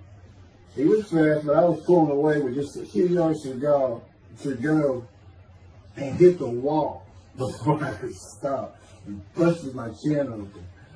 Blood's pouring out everywhere, people opening doors. Look, that little guy did the taller guy. Taller guy. I also sprained my ankle. These are my injuries that take place. I also sprained an ankle so severely playing basketball with football players that I was in a cast for 6 weeks. Those were my only injuries in the 3 years of being here. It was the gun stuff that changed me, everything in my life. I married Denise when I graduated from A&M in '79. Just 3 years after graduating high school. I went through in 3 straight years. Because I had those hours from the first summer, I just went ahead and went the next summer too. And I got out of, and I was for most A&M students for 5 years. But I went through and through. And of course that meant I never dropped a class. It also meant I had a low GPA, grade point average. And I didn't realize how important that was for admission to law school. I was denied admissions from every school across the nation I thought I could get into. I do not know how my dad knew about South Texas College of Law in downtown Houston, but he made some inquiries and found out the dean was a graduate of Texas A&M. And we're known for helping each other. We set up an appointment with the dean. I told him of my rather intense home life and wayward ways, and that the A&M had given me a chance to prove myself as a capable student. You know, he hemmed and hawed, looked around the theater and gave me the same opportunity A&M had. 4 summer classes, D average, and no fails. I did it. I was terrible with chemistry and math, but it turns out I had good reading and comprehension. Probably from reading all those science fiction books in school. I graduated in '82, and I did great on the bar examination. T. Ellis McCarty, attorney at law. Who would have believed it?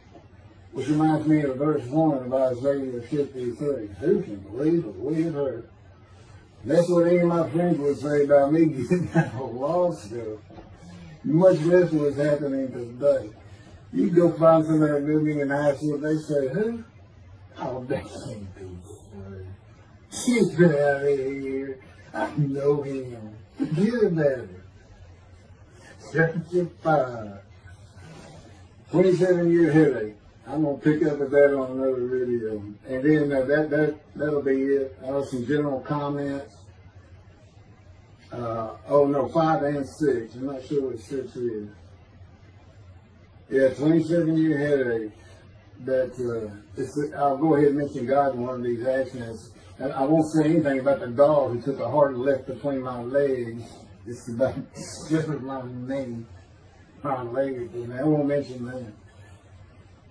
Or hitting the big Swede on the track. And then for me, my arm just took off. I wouldn't have hit him with my right arm. The things he is showing. And getting gut shot. Yeah, I think I would have figured out, you probably shouldn't be hanging out at this store anymore if you're going to be talking to his ex-girlfriend. Little things like that, he controls my perception. Little things like that in my life to make sure I am the man of Isaiah 56. If anybody thinks I'm going to back off saying that, they're wrong. I have been through too much. My whole life is dedicated to this time, the day of the Lord. As a matter of fact, what about my day? I said, what about my day? Well, he said, well, first of all, God's speaking with you and living with you. Most people say that's pretty good. I said, yeah. But anyway, here's something he's promised me that he lets me check out all the time. And I'm going to put on the screen.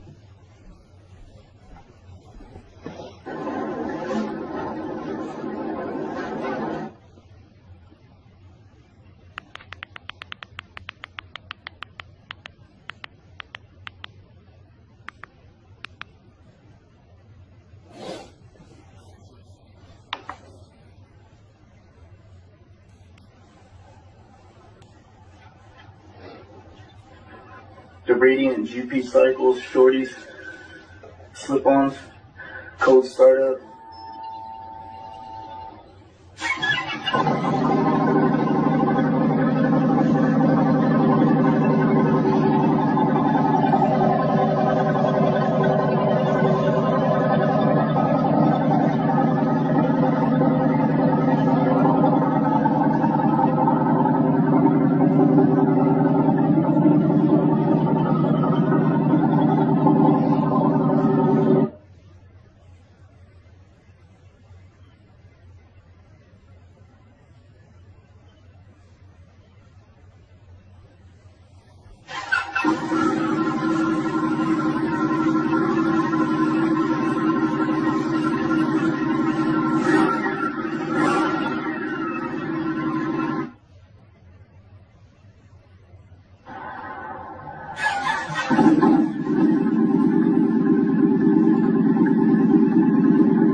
27-year headache. Chapter 5 of the life of God's righteous servant of Isaiah 53. The same year I graduated from law school in 1982, my son Justin was born. In 1985, my daughter Brooke was born. And in 1988, my youngest child and daughter, Laura, was born. I was making good money, though I expected a lot more. And my first job with a law firm that specialized in collections. I also tried my first civil case, which, while working there, which was a nerve-wracking event, first trial. The first day I entered the courtroom, the judge asked me if I was a law clerk. I had a very youthful appearance, though I was 28 years old, not 20, common age for a law clerk. My youthful appearance in junior high school and high school with my long, wavy, blonde hair I usually kept in a ponytail had way too many people tell me I looked like a girl.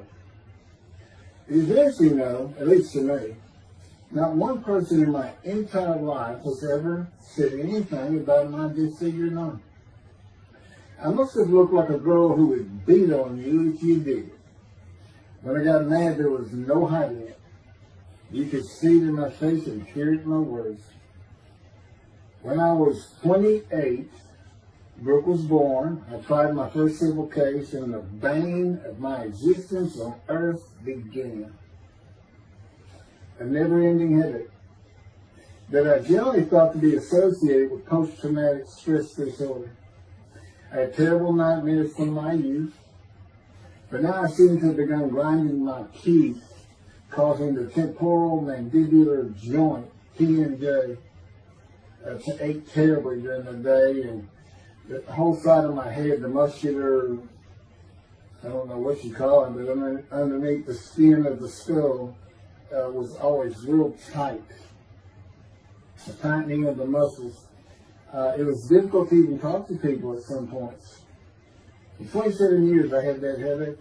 I tried everything, even surgery on my TMJ, and another surgery where the doctor severed my upper jaw and then trisected it from my skull and spaced it to fit my lower jaw. All to know that I could not stop the nightmares and the grinding of my teeth. Mouth guards helped my teeth, but the pressure was still there. I literally feared going to sleep. I didn't want to wake up the next day sometimes because I knew how bad the pain would be there again. It completely ended my dream of being a trial lawyer. So I got an associate position in an oil and gas firm and began learning how to prepare title opinions for oil and gas companies on tracts of land they plan to drill on. Basically, a title opinion is you start insolvency, which is when the state granted the land to someone, usually great, large tracts of land, and from there you get parceled out and cut up, and I'd be chasing one small tract within a very large one almost 200 years ago in the early 1800s, and I would have to create genealogical charts of heirship, for people who died without a will. And they had to know who the family members were. And I got very good at it. And I really enjoyed it.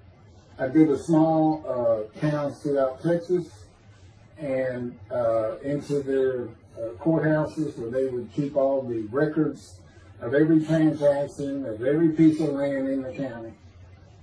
But anyway, there's an awful lot to it. I do go into it in some detail in the book, but I'm not going to for this video.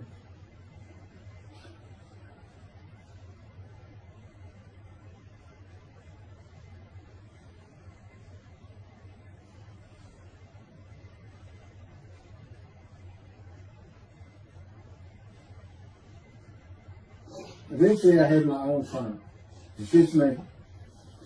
In my own office, and I was doing very well, though billing hours for title work is generally lower than other areas of the law, by the hour. But I had also been involved in multi-million-dollar sales of production between oil and gas companies, probated wills, prepared affidavits of heirship, worked with landmen to fix title defects, appellate work, including arguments before justices, plea bargaining in criminal cases for defendants, and anything else that came my way. Then it all stopped, and once again I was fighting for my life in 2001. This is chapter 6, skin, colon, and lung cancer. Oh, just God would have me tell you, he gave me those headaches. When he came to me, I stopped having nightmares. He provides my dreams for me now, and often as a learning experience. But the grinding of the teeth, everything stopped, and I thought it was just because I wasn't having nightmares. And took away any symptoms of PTSD, for which I was receiving money from an insurance company for disability, partial disability. And that went on for about 7 years. Then one day we're out walking, year 7 of 13, and I had that headache. It just came, and I just stopped. And I said, "You got to be kidding. You did not give me those headaches." He said, "Yes, I did. It's necessary. You are considered the suffering servant of Isaiah 53. You had to suffer your entire life until you're suitable for my purpose," and that includes sitting every verse of Isaiah 53. At that time, I finally read it 7 years into all this. It was about year 2, I think. But yeah, he did. And, you know, I ended up taking painkillers left and right and drinking with it, as so many people do. I was able to maintain, you know, my life, my work, and everything, but it was enough to put the strain on my marriage that I pretty much blamed myself for it. And I told him, I did this the only time I got hot. Disfigure gut shot, those things, they didn't bother me. But I said, you know, you hurt my children terribly with that. Because I became a bad father. I mean, I wasn't the father I could be. I mean, they love me and I love them. We don't have any serious risks. They're off living their lives and they're all doing great.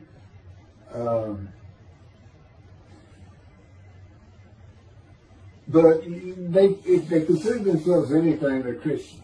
And although I don't think any of them are overtly religious, or that they're in church every Sunday or anything like that, but you know, when I started going to the conservative synagogue here in town, and I told him I was converting to be Jewish, they're pretty much just that. Just saying I would be a Jew, I guess. I'm not sure that I didn't believe in Jesus. There's probably more of it, God says. But really hasn't costed them much at all in 7 or 8 years. So, but anyway, so God gave me the headache, just to make sure.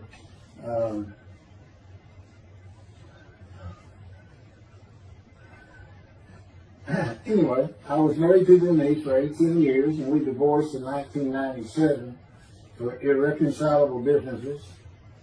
We agreed that she maintain custody of the children. The first to leave was Justin, and he came and lived with me.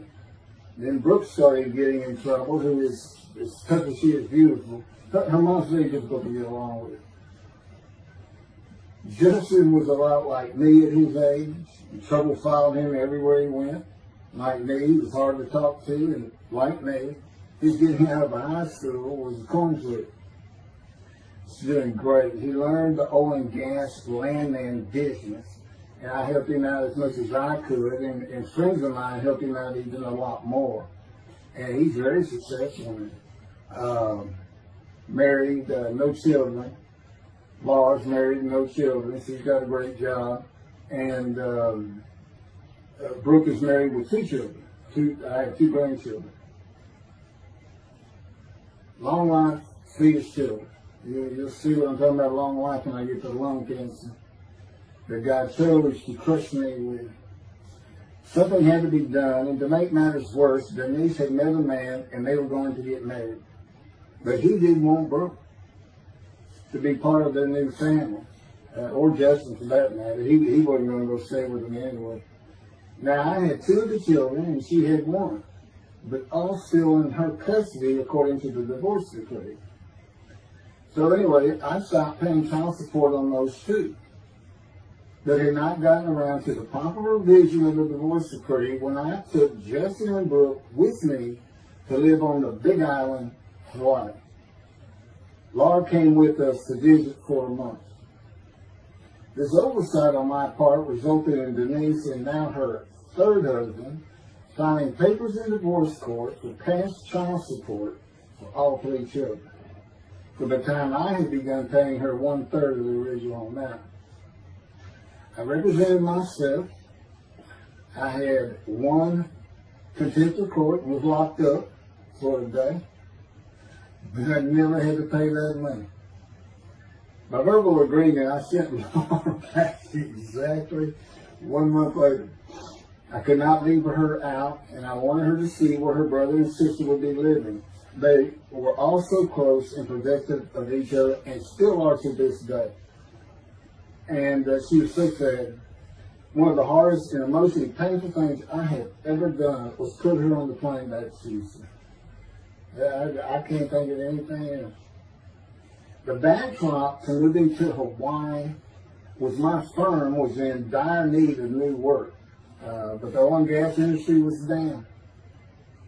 It's always up and down. And my clients were not drilling. A landman I knew called and said his sister in Hawaii, a brilliant eye doctor, but not a good businesswoman, needed help resolving creditor issues stemming from her new offices and equipment purchases. I told him it was a good time for me, as things were slow, and who's going to come down to this trip to the Big Island, Hawaii. So I went and took care of everything without charge, but of course everything was paid for. When I came back to live in Hawaii at the urging of the doctor that I had helped, who did not like the look of an abrasion on my chest, and it had been there for years, I was examined by a friend of hers, and it was cancer. I don't remember what the doctor called it. He removed it in surgery with a 6-inch diameter circular cut, and it was not malignant. I could practice in just about any area of the law.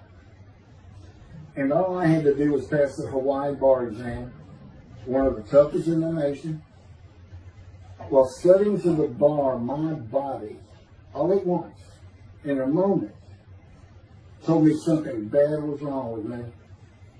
I had been running, swimming, riding my bike everywhere I went, letting Justin have the car, and had been feeling good and strong. In a moment's time, I was weak and sick while grocery shopping, and there was a pain in my belly and my abdomen. I did not know it, but a large tumor in my colon had burst through my colon, and I was bleeding internally. I did not go to a doctor, which I guess is my nature. That, and I did not have medical insurance. Anyone asking for help, asking anyone for help unless they were at a critical stage, such as a bullet wound, was something I couldn't do. I mean, there's all kinds of personality disorders. I thought surely it would pass, and decided to just give it time and bear up to the abdominal and belly pain. I continued studying and took the Hawaii bar on Oahu and Honolulu in the summer of 2001. I had lived in pain for so many years from my headache, and passing the bar was so important, I just kept going day by day. Pain was getting worse, and but I kept exercising. It's the only time I didn't focus on the pain. I had always been a fast healer, and I thought that any day it would just go away. I finally could no longer take it. Brooke, it turns out, was in Houston visiting with her mom, and I left Justin at our little, we called it the little green shack. It wasn't much to it. We weren't there very often, really, so to say. And went to Houston to find a doctor for diagnosis, staying at my parents' townhome. This is where I'm at now. I had allowed my major medical insurance to lapse using premiums for child support when things had gotten lame. I just needed someone to tell me what was wrong. I would find a way to take care of whatever the diagnosis was. Early September, I was close to dying, lying on the floor of a dingy apartment of a friend who traveled for work. I could no longer get up to even try and get medical help. And I had not told anyone how bad it had become. Then the planes hit New York. Seeing how grief-stricken so many relatives were on the news, I began to think for the first time how awful my children would feel when they found out how and where I died all alone. So I asked my father, again, it cost me to ask people for things, for the money to pay for a colon examination that had been suggested by a doctor at one of those clinics you find in a strip mall, the only places I could afford. The doctor who performed the colonoscopy finally found what was making me so ill and unable to eat. A malignant tumor 6 to 8 inches long that had burst through my colon, and I was bleeding internally. You know, I come out of anesthesia, partial anesthesia, and he's holding this picture, and it's this great big purple blob issue. I couldn't get the scope past this. It's not a good way to wake up. To say it crushed me in my life is an understatement. The pain, the weight loss, inability to eat. All I could do was drink calorie drinks. Began about 4 months before the colon examination. There was 4 months of sheer pain. But as it turns out, I did pass the Hawaii bar exam. It was now early October 2001. The doctor told me, look, you don't have insurance. Go to Bentoff Hospital. That's the hospital I went to when I got gut shot. Gunshot. I prefer gut shot. Sounds good. Forget it, man. He gave me the picture from the procedure showing what he could not get the scope past. He's shaking his head and saying, you should have come in much earlier. So I went to Bentoff thinking I was here in 75 on October 5, dying, but I did survive. And here I am again on the first week of October 2001. I showed the pictures to the admitting nurse. Instead of them sending me to the waiting room, she just looked at me and she said, Mike, this is a public hospital. I mean, you can wait all day long to have a cold check. She looked at me and said, why did you wait so long? And how are you still alive? And I told her, I have no idea. She did not send me to the waiting room. They had an orderly take me immediately to a room. There they hooked me up to a morphine machine where I could hit a button at a time interval I can no longer remember and receive a small dose. I do know I never missed one. I was very depressed, and my parents who waited in that line for admittance with me looked so sad and depressed. It was not one of my better days, though I finally had some pain relief. Day after day, I lay there waiting for the next test they would run. It was during this time I received notification that Denise had filed papers in the divorce court to recover monies for the time I was taking care of 2 of the children. That's also when I received notification from Hawaii that I had passed the bar exam. So, Bentoff Hospital, what a lifesaver. I mean, young surgeons in like Baylor University, medical schools, it's a prime position to get your hands on if you're going to be a surgeon. Because you're in surgery all day long and all night long. As long as you can stand up, they're bringing people in. It's just a real hot spot in Houston and a great hospital. But it's not a place you want to stay. You really don't. My doctor would come in and be out so fast, I never knew what was going on. He did tell you my previous surgery to my abdomen, where they opened me up from stem to stern, complicated removal of the tumor. On October 25, my son's birthday, who was now stuck in Hawaii, They cut me open again and removed the tumor. It was about a week or so later, I was released with a schedule for chemotherapy. I returned to the dingy apartment all alone, and I just stared at the television for weeks. I did, and chemo was so depressing for those who had to go into it. A small room with big chairs for about 20 people who all looked like death, including me. Everyone with an assortment of bags of chemo dripping into our arms for hours. It took about 8 hours before I really got sick from it. And I had to park a long way to avoid paying for parking and drive a long way to the apartment. It was a very gloomy fall in winter.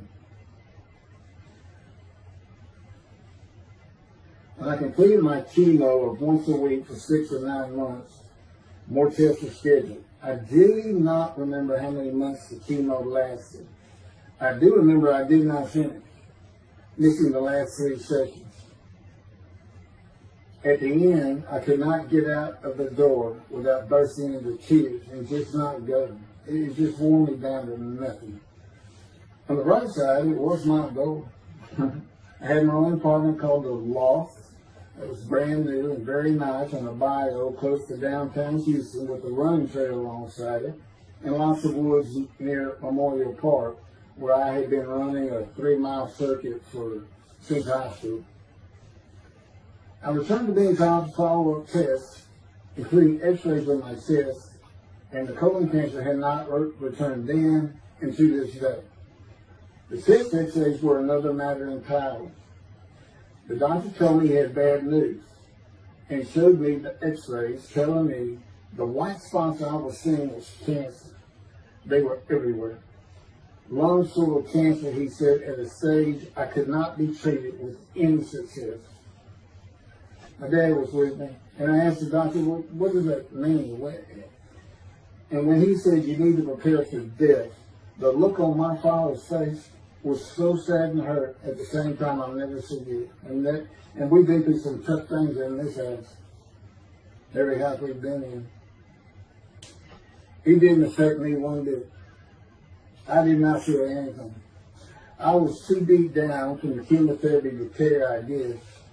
God tells me I had a lot to do with that. And it's like no matter what they said, I didn't think I was going to die. But I didn't know that. I just wasn't having that conscious thought. And that's what he had a lot to do with it. And of course, he hadn't spoken to me yet. I had never seen a doctor for cancer or any other ailment since that day. I had to get Justin home was all I thought about. But I needed money. I found an old client that needed a towel penny for a drill site well. I struggled through that and got my boy back to Houston. And it was tough. I was so weak. And it had been so long since I really had done any title work. And just going to pick the work up and visiting with the client was the major to-do for me. But we got there and I got Justin home and he went to live with some childhood friends. This is now 2002 and going into 2003. I just walked all over the running trails in a 3-mile loop at Memorial Park and in the woods day after day. I didn't think about dying, but I did start. But I did not think about suicide my law practice either. I watched a lot of television and played video games. I watched the Tour de France for the first time and got inspiration from Lance Armstrong. I was still alive though, and the funny thing was my lungs never bothered me. I was never sick. It's because God had already removed it. After I got the news I was dying of lung cancer, he took them from me. That's what he tells me. And I don't have any symptoms. Well, you'll see right here, in 2005, I picked up some title work here and there and made an office out of my loft. I bought my first motorcycle, soft-tailed lowrider Harley Davidson. First time in many years I was happy. I love riding that bike. In 2006, I did some landman work for standard day wages and began dieting and running.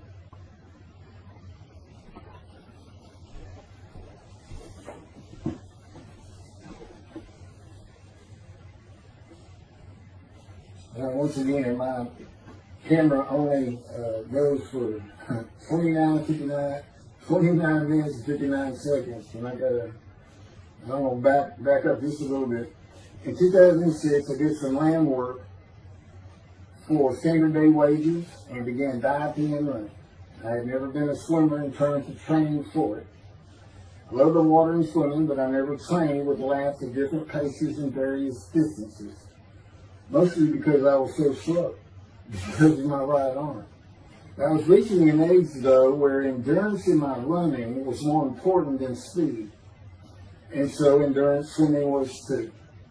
In Hawaii, I had seen the athletes come to Kailua Kona, where we live and where the Ironman triathlon begins and ends. Matter of fact, my little green shack was just right on the route where they start. That was a fun week. And it was amazing watching the athletes train and prepare for the race. I would think to myself, a human being, the human body cannot do what they are doing. Yet they were and they did. It's just amazing. I decided to learn how to swim more efficiently and how to train for distance and endurance. Get a regular and triathlon bike and innocent triathlons. I was still alive and finally a direction and purpose in my life. Training every day for long periods of time. It really helped with my headache and I slept better. In 2007, I signed up for the March 30, 2008 Lone Star Half Iron Triathlon in Galveston, Texas, and the October 5, 2008 Longhorn Ironman 70.3 in Austin, Texas. You cover 70.3 miles, and you got to do it under 8 hours. And I did real well in the first one. As far as my time, it's 7 hours and a little bit, but I barely made it without disqualification in the one in Austin. And it was primarily because of the hills. It's this very hilly area in central Texas, I did. But I did make it, and swore I'd never do another one. But I did that after the first one too. It's tough. My insurance is still paying for my inability to work, primarily based on the headaches and a diagnosis of PTSD. So I was not working, and I got real serious and trained to swim to 1.2 miles in the ocean, and that would be in Galveston and in a lake in Austin, 56 miles in the bike, and a half marathon, 13.1 mile run.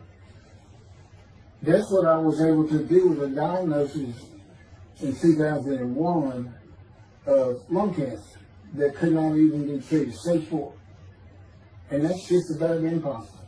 It would take a miracle of God for that to happen, because generally you're going to die within 1 year. They say if you get lucky with good medical treatment, you might make 5 years. But 1 year is the standard, if you can make it that long. That's not proof that I offered myself to guilt for God. Because you can't, it's not something provable. All you can do is see the result of that offer. And again, guilt and emotion. I got way too many videos and everything to get too detailed on it. But that is the proof. You know, I got the colon cancer 20 years ago when the plane hit New York. And it's but that was 2009, right? Too many things go through my mind when I start thinking about those cancer years. But God, He removed it. He had something for me to do, but that's verse 10. God chose to crush him with disease. And as I've mentioned, the reason He chose that is to show that I was blemished, defective, could not possibly be an offering for sacrifice, because He knew what the Gentiles were going to do. They were going to put an unblemished lamb in there and call the Jewish people's Bible their own, and use the laws of Leviticus, not unlike Mr. Toby the singer and his 6 million blemished lamb sacrificed by Hitler, the righteous servant of God. How that seems to read. He's welcome to respond any way he wants to do that. But it's on the video, it's in the book, it's in quotes by him from his midrash, from his site. And he said, share this with everybody. Everybody can take it. Just share how great my knowledge is. Well, it's lacking in some areas. We don't question he's an intelligent man, but his reasoning capabilities, in my opinion, at least as to Isaiah 53, are severely wanting. I am that man. And God's going to give the Christians hell with it and with me. Just like I just heard this for the first time on the video. When all of a sudden he had me say that Jesus announced he wasn't the man of Isaiah 53 on the cross. When he said, Father, Father, Father, why are you forsaking me? Because he was about to die. And Isaiah 53, who he thought he was, and he's not, he doesn't fit the verses, but he thought he was supposed to be exposed to death. But given long life, so boldly he goes into the Roman Jerusalem and gets himself taken up. He's not worthy. Delusional, maybe. But as far as I'm concerned, he's nothing but a story. He never existed. The story starts with the ascendance of the Red Sea Scrolls and the teacher of righteousness. Real quick, I'll go over that. Here's the thing. Their founder is called the teacher of righteousness. Okay? They were great followers of Isaiah. They had the great scroll of Isaiah. They're prolific writers and copyists. They had their own gate at Jerusalem. The Ascends Gate. Now, the New Testament never mentions them. You got Pharisees, Sadducees, Ascends, but they never mention an Ascend. And Jesus, quite frankly, would have been one of them. Because they embody who he is. They didn't like riches, hated sin. They didn't like material things. They removed themselves from Jerusalem in the most part to those caves by the Dead Sea for that very reason. But they did have a gate. They still had people who would be there. And you know what they would do at the gates? Tell stories.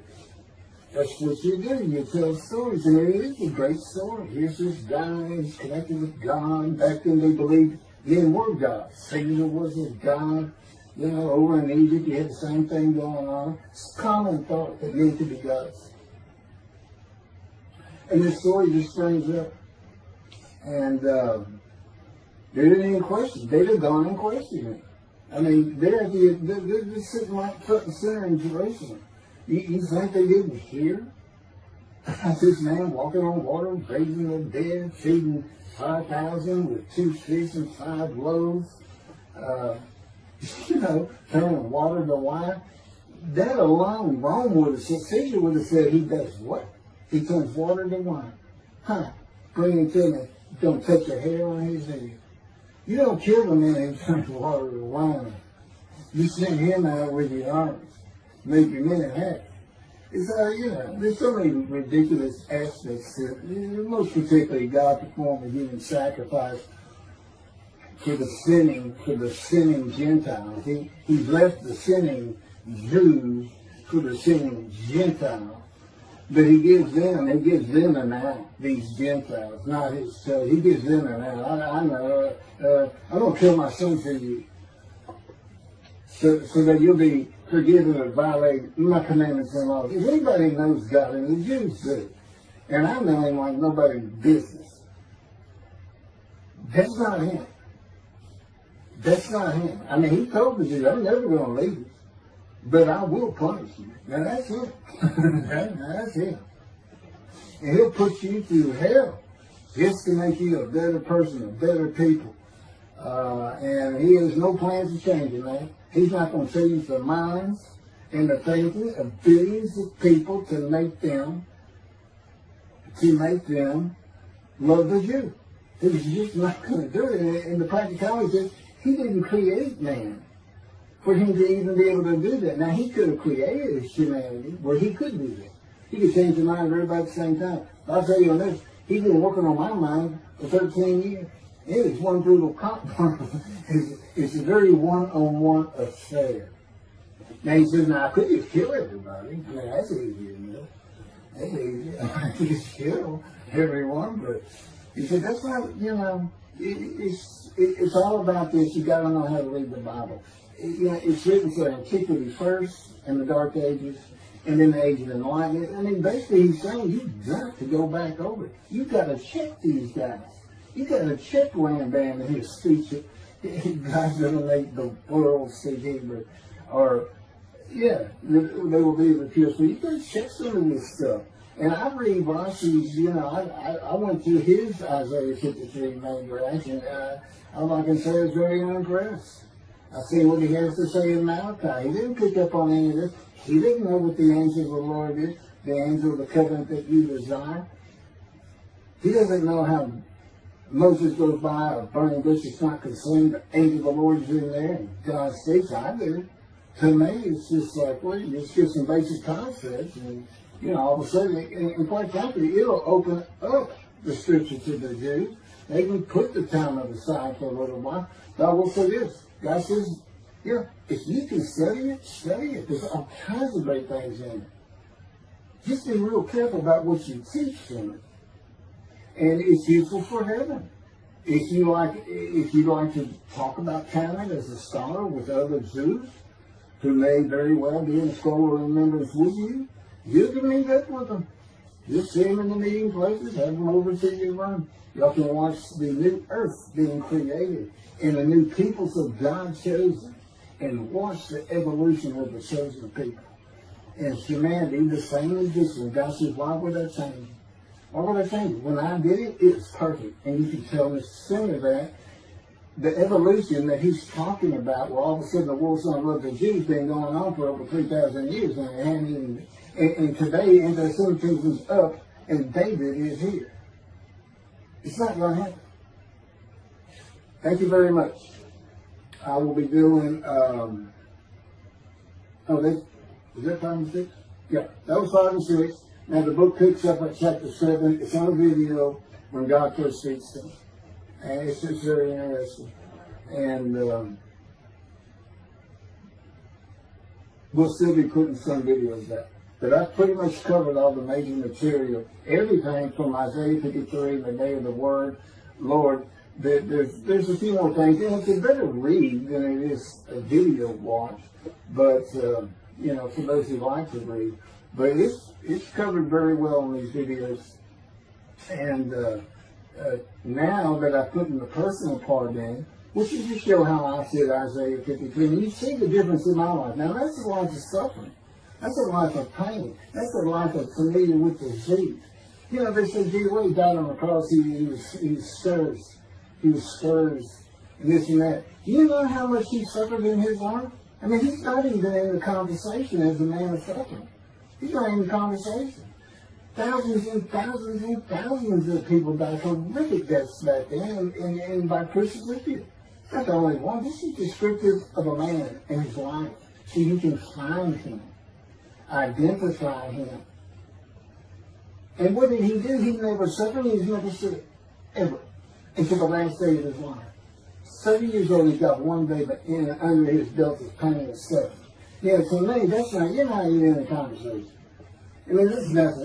That's not being suffering. That's just, you're a bad death, sorry. You got whipped first.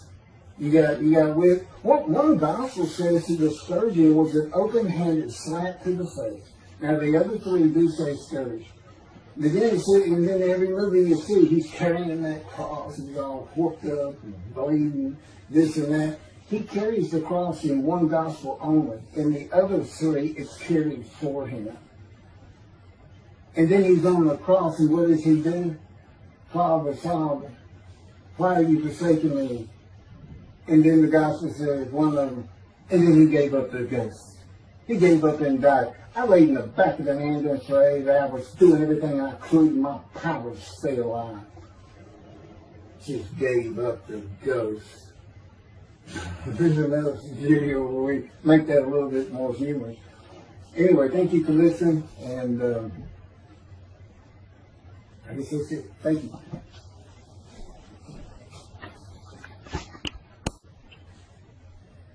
This is a video that leads into a brand new very distinct, not heard from before, commentary on Isaiah 53, which begins actually in Isaiah 52. It's comprised of 7 videos I put together in the last month or so. And I'm just putting them all together with a lead-in video explaining these things and why it's so new, novel, and has such a different view of the scripture from that which Judaism teaches regarding a Messianic era when David comes, the descendant of David. They often refer to him as King Moshiach. Moshiach means the anointed one. And you'll get the idea from the title of this video real quick. God speaks to an atheist. And it began like this. The doctors who gave me 1 month to live from lung cancer in 2002 that developed from my colon cancer metastasizing would have been surprised that I was still alive, to say the least. I had stopped thinking about the lung cancer years before. The white spots in the x-rays that filled my lungs like the stars in the night did not inhibit my breathing or slow me down in any way. At this point in time, I'm training for my first triathlon. And I didn't start small. I did a half Ironman. It's 1.2 miles swimming in an ocean, 55-mile bike ride, and half marathon, 13 miles. They call it the 90.3. One Saturday in the fall of 2007, I was cooking lunch in my small kitchen, post-divorce, and at the stove, when God said, from just a little behind me, as though somebody was speaking to me right here, and above my right shoulder, which is this figure, wash your hands. I turned around to the sink, washed my hands, and turned back to the stove. Now understand, I've been an atheist for 50 years. I mean, I completely denied the existence of God. And then from right here, a small, quiet voice, like an account they have with Elijah at the cave, said, wash your hands. And I simply turned around, washed my hands, and went back to the stove. I didn't say a word to him. I didn't even keep thinking about it. I just did it. That was it. It was as though he had always been there. Just as to Adam.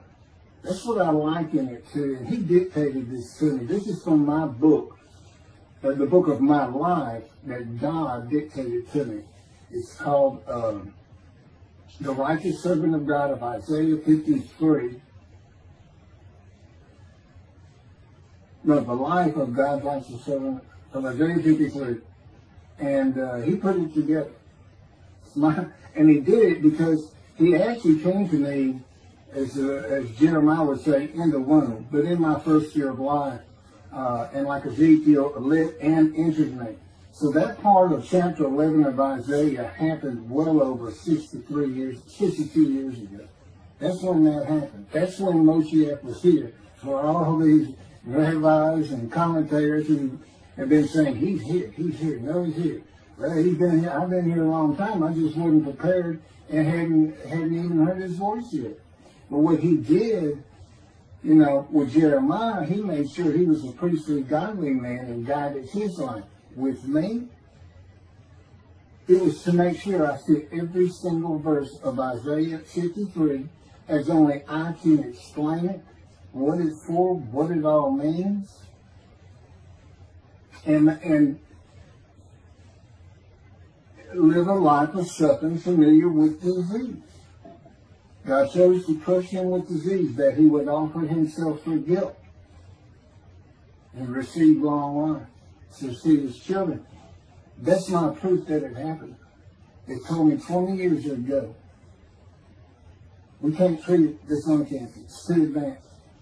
You're going to die. And you're going to die real soon. You need to prepare for it.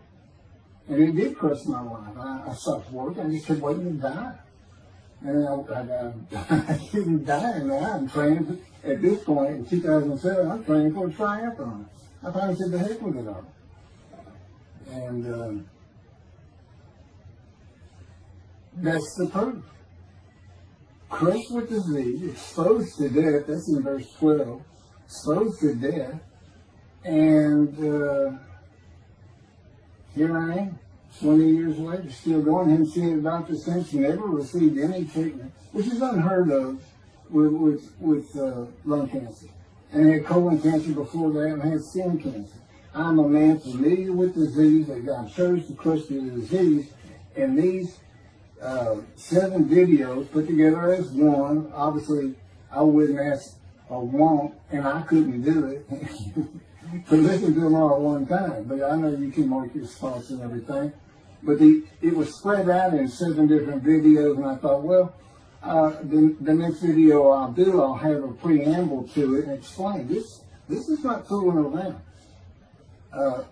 Once you learn my version, which comes from God, of when Moshiach comes, the day of the Lord, which is left out of the Messianic era. But if you ignore me, God says, as my role as Elijah, God says, when he does return to his temple suddenly, it's going to be with, and it's not there, it's going to be with utter destruction to the land.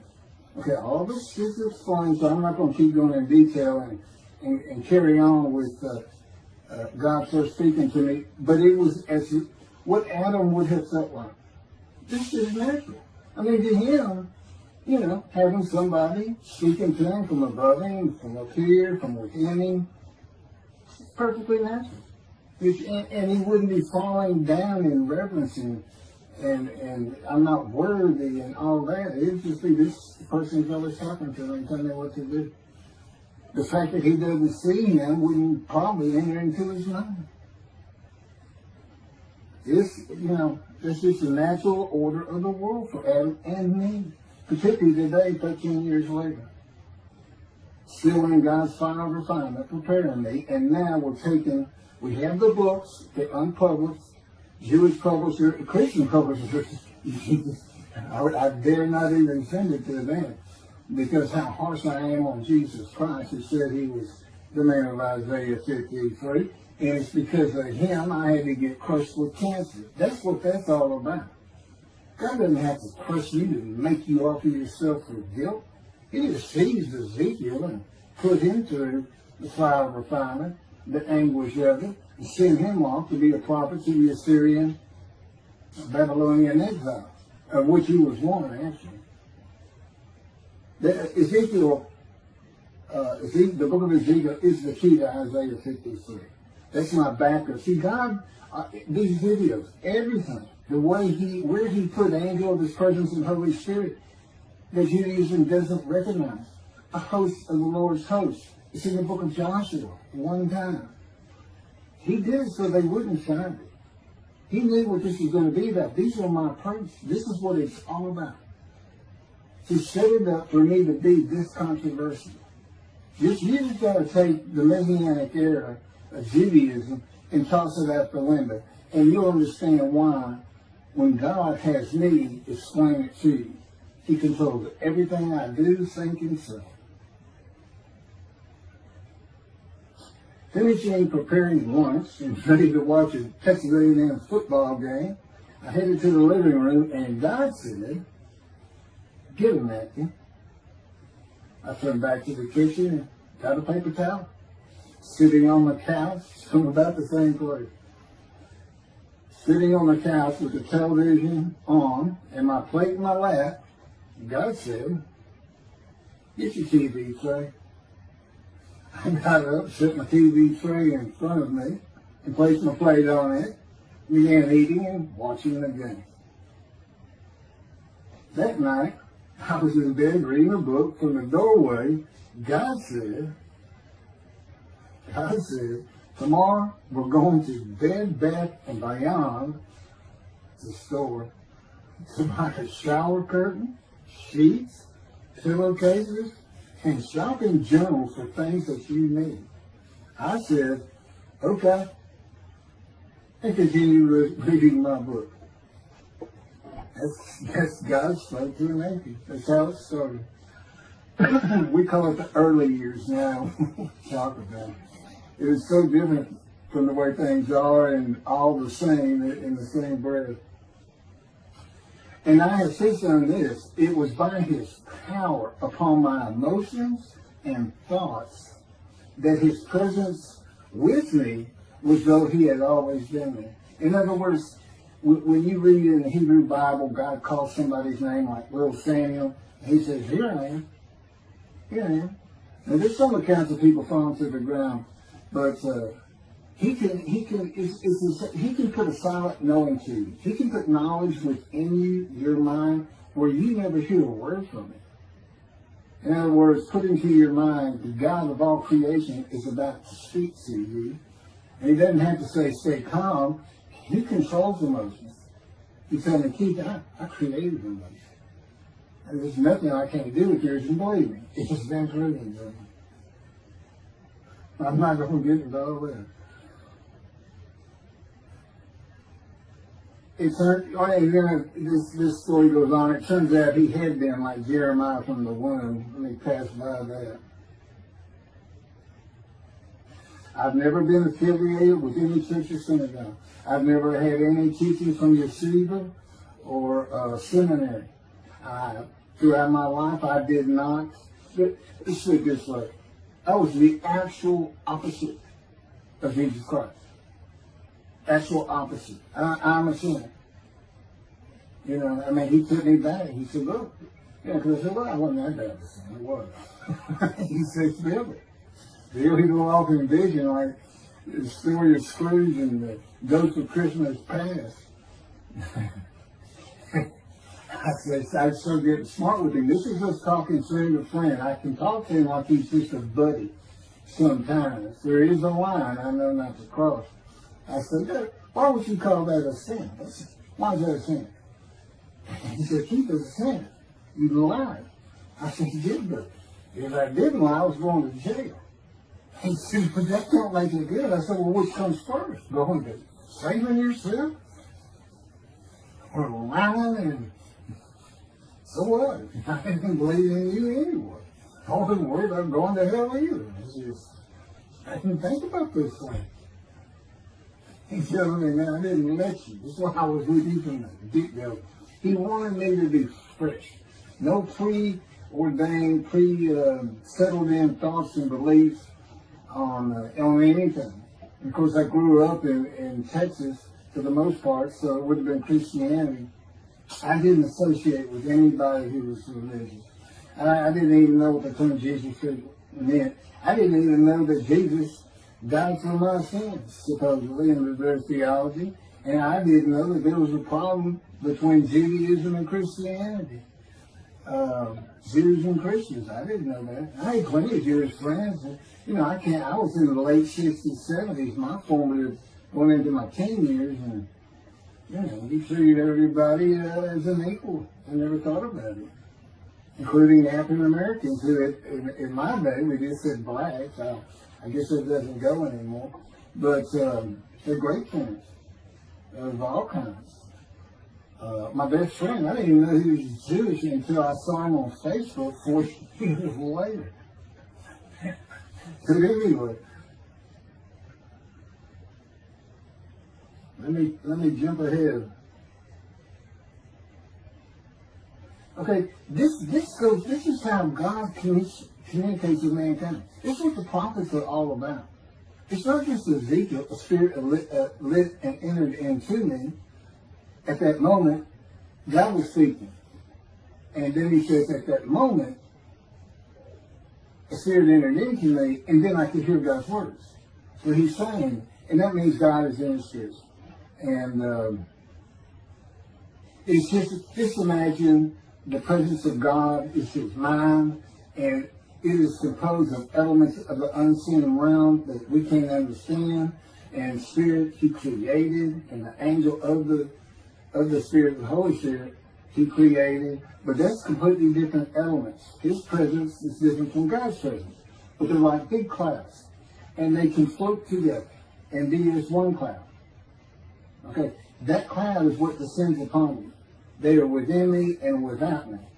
If you, this audience, was in a room with me, they would envelop you all around you. You'd be in the presence of God. The difference with me in that room is that that cloud engulfs me, flows through. It's within and without me, as though there's no break because of my physical structures. My little spirit is a little cloud that also drifted in. That's what it is. And it happened with all the prophets. If they spoke God's words, he was talking to them. He was telling them, write this down. Write this down. All these 20 books or so, the books of the prophets. Ezekiel, write this down. Set this up. Jeremiah, write this down. See, your time is coming. Well, that's the time in Malachi. It all comes together, and you'll find it in all these videos. So, and it doesn't just include Moses and the prophets. The man who wrestled with Jacob. Jacob says he wrestled with a man in divine being. But, you know, Judaism doesn't acknowledge the Holy Spirit's a person, which is beyond belief, because there's so many references that this is clearly a person, the angel of his presence. But it's just God going to a man saying, hey, wake up, I'm the God of this land. See this man over here asleep? His name's Jacob. He's got his head on a rock. Go jump on him and start wrestling. Don't worry about it. I'm going to orchestrate the whole thing. You'll be fine. And the guy would have said, yeah, I am. Let's go. That's how he does. That was, and Judaism says the man in divine being is an angel. No, you know. That'd be like saying, I'm an angel. And you wouldn't want to say that. Well, you wouldn't want to say it to me before he came to me, because I didn't let me mad. I had a hell of a temper, just like Moses did, and like Ezekiel did. And God knows how to knock it out of you, to where you smile and laugh a lot. Because I never used to. Well, you got to read the book, and you'll get it. You'll get it. And I'm just, you know, just like a lot of people, I've been through too much, hurt too much, suffered too much to have any thought that there's anybody upstairs, you know, who cares about me. It's just don't even mention his name around me. You're gonna fight, or I'm waiting for you, and you'll never see me. You're gonna do that because it just makes me. All that's gone over. Lots of stories on that.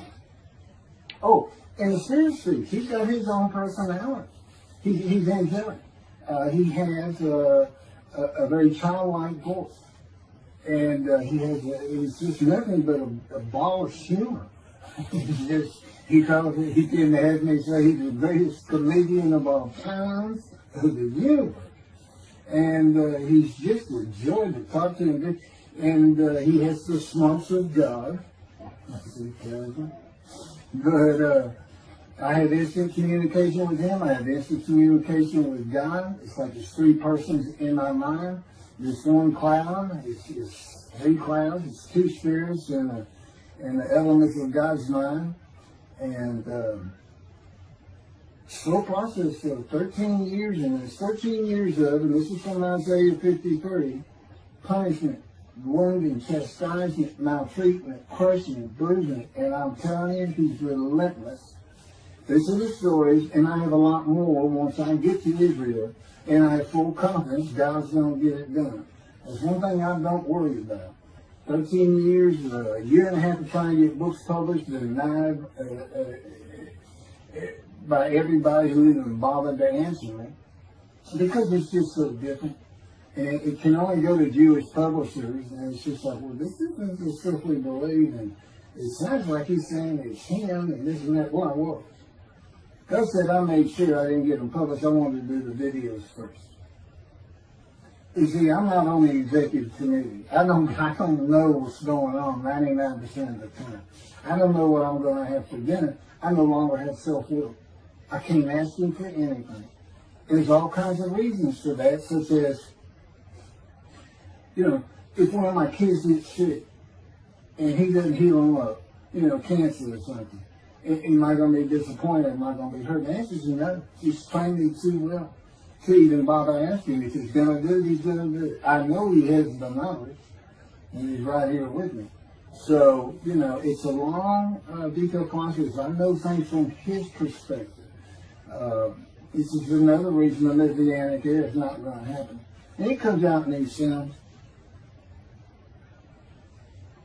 But the Holy Spirit, the angel of his presence, we're friends.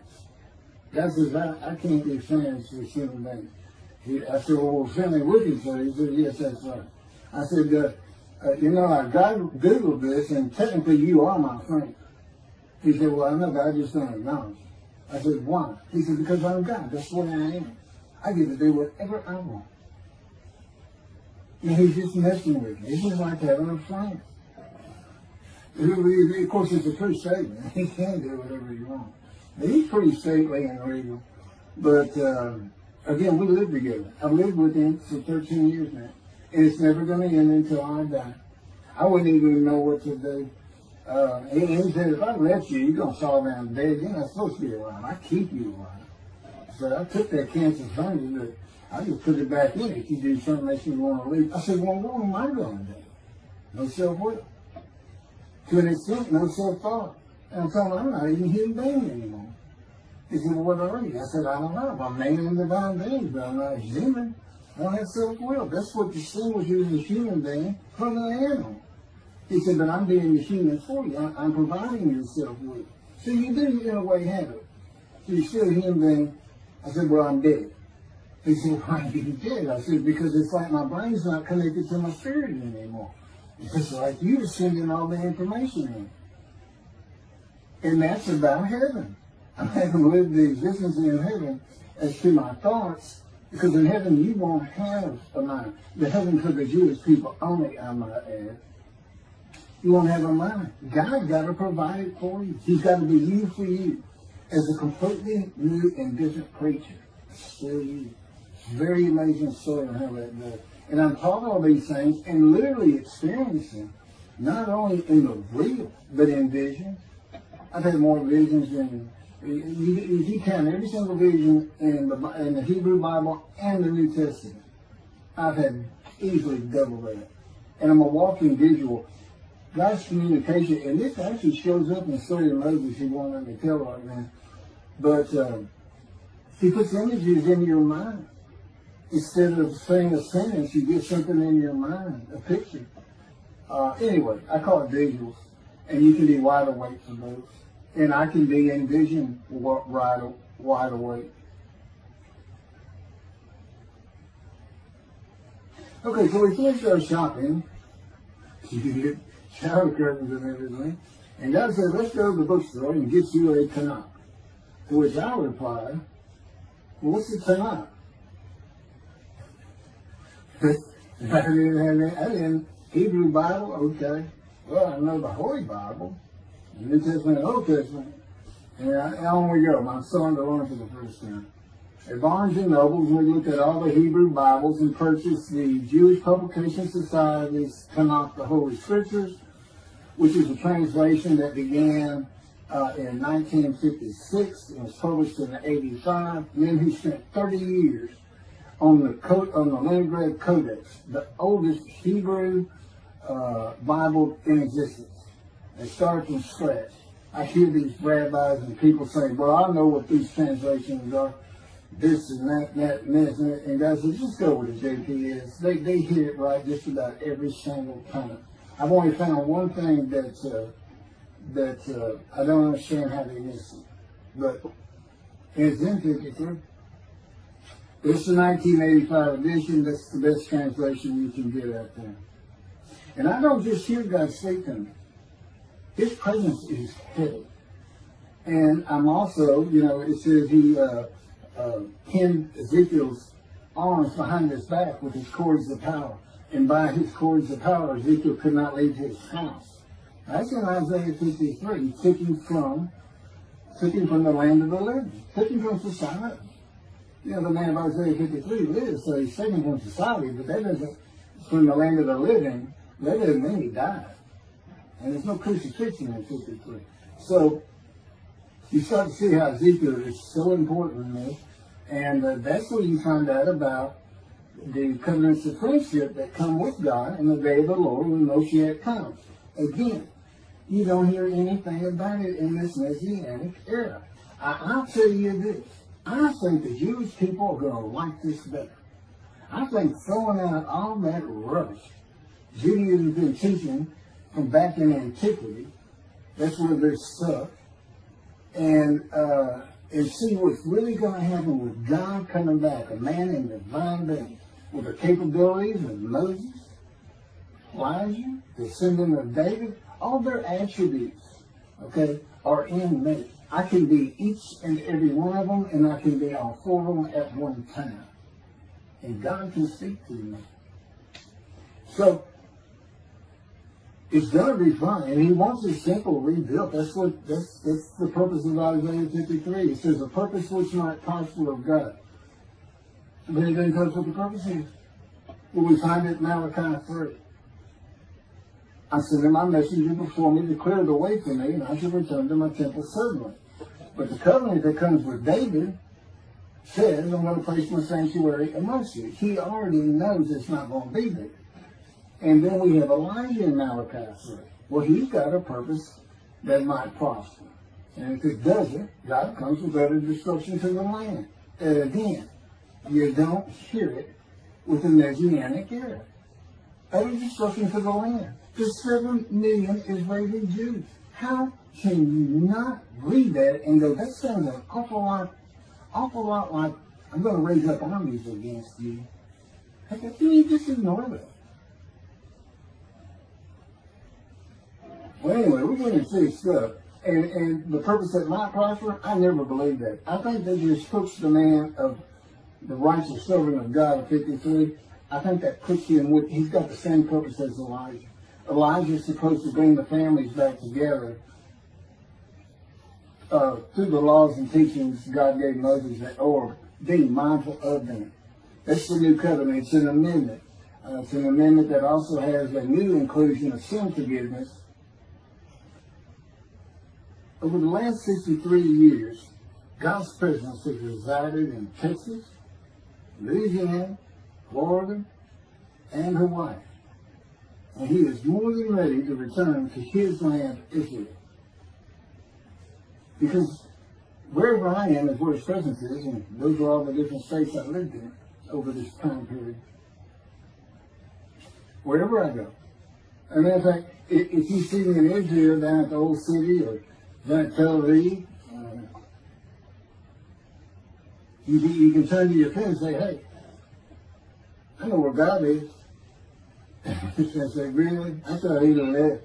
Some people say he died. I said, no, you see that guy over there? He's all around that guy. And some say inside too. That's what it's going to be like. God said, look at Israel, we're never leaving again. I said, I want to see Great Britain. He said, it's like, did you just ask for something? I was like, oh. Yeah, that's good. I hope I fry if I hit the border and cross over. I hope I just burn up. Crush in a combustible flame. But anyway, that's where he wants to be. And I'm sure he's going to get there. This purpose that might prosper, again, I think it just shows the purpose of the righteous servant and a purpose of Elijah. Because he knew I was going to be teaching. There's only, in the day of the Lord, as you would imagine, he wants to have all the prophecies fulfilled, be done with the prophecies. And there's only a handful, 4 men to come that we've never seen. The descendant of David, prophet like Moses, Elijah, and of course the righteous servant. We only had one description. Even the sages knew you got to have a description of the descendant of David. It's Isaiah 53. They called him in the Babylonian Talmud the leper scholar. You see me referencing it on just about every video. In other words, I'm saying, look, it's not Jesus, it's not the people of Israel it's taught today. it's this guy from the Talmud that just hadn't come yet. You just didn't know, didn't have a man that fit the description. Well, you do now. And two covenants. The friendship covenant, which is actually in two parts, Ezekiel 34 and Ezekiel 37. One part of which is, I'm going to put my sanctuary amongst my people. And the other part, interesting enough, has to do with the land blooming again, which is Jeremiah 31. See, a time is coming, the land will bloom again. See, a time is coming, the cities after desolation of many years, 2,000 plus actually, will be restored and Jerusalem rebuilt. And the Jews shall never be defeated again. Okay, now we just talked about other destruction, likened to armies being raised. But here it is in this friendship covenant, in this, Jerusalem being rebuilt. If that's done, then you'll never be defeated again. So, you look at it and go, well, there's kind of a problem between those two. And what I think it means is he's going to get the temple built now that Jerusalem's been rebuilt and he's come. That this might prosper, because it kind of gets it. So what is the purpose of God might prosper? Who thought you could do everything? And he said, well, in large part, my people got to listen to you. They got, especially the rabbis, they never listen to my prophets. They're all full of themselves. And they know everything. Well, he starts getting angry. And see, that's not good for me. Because all of a sudden he wants to make me better, which means suffering. You got to keep them away from those ladies. I feel the spirits. They run funny. Get the funny guy around here. We talk friend to friend too. Well, anyway, I'm going to let you. There's a lot more, but this story's in my book. Hopefully, after spending time and understanding who I am, and this is here. It's happening. I don't care what the rabbis think or say. Look, I'm a prophet of God. I'm a man in divine things. If I say something contrary to what they think and say and believe, they're wrong. Automatically. It's a given. Because God is telling me all these things. It's His book. They're wrong automatically. And He is livid that I'm having this problem with Isaiah 53 being the people Israel.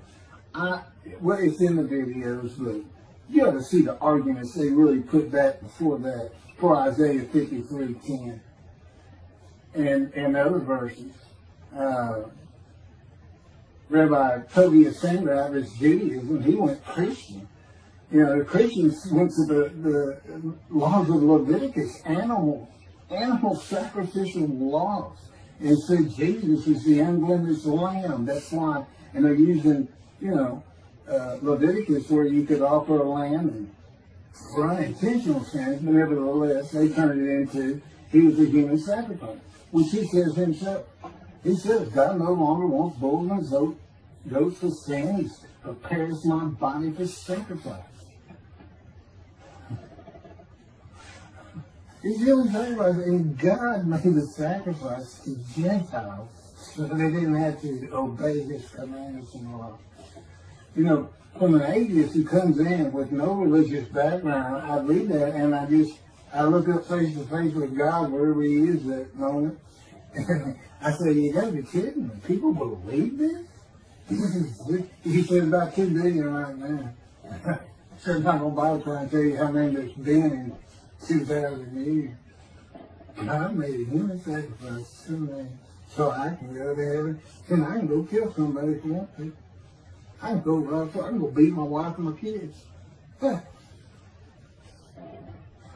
accept Jesus again. God was teaching me the New Testament, and this guy at one of these mega churches comes to me and says, if you do accept Jesus Christ, you're not just forgiven of all sins that you have committed. You're forgiven of every sin you're going to do in the future. I said, really? He said, just do it. He said, Jesus knows you're going to do it, and He already forgave you. I said, what? Okay. So, if you're a Christian, you can just sin all the time, because Jesus knew you were going to do it. I hadn't actually heard that taught, but that's the effect of it. Okay. This year in Jerusalem. Enjoy the books. Don't try to look at the videos. Don't try to watch them all at one time. But what I did is I put them together for you in the order they should be. And I just thought it'd be easier. And we're kind of coming to the end of our videotaping for a little while, it seems like. Again, I'm not on the executive committee with God and His Spirit. I never really know what we're going to do next. And the books are at keithmccarty.wordpress.com. You can find that on my YouTube channel.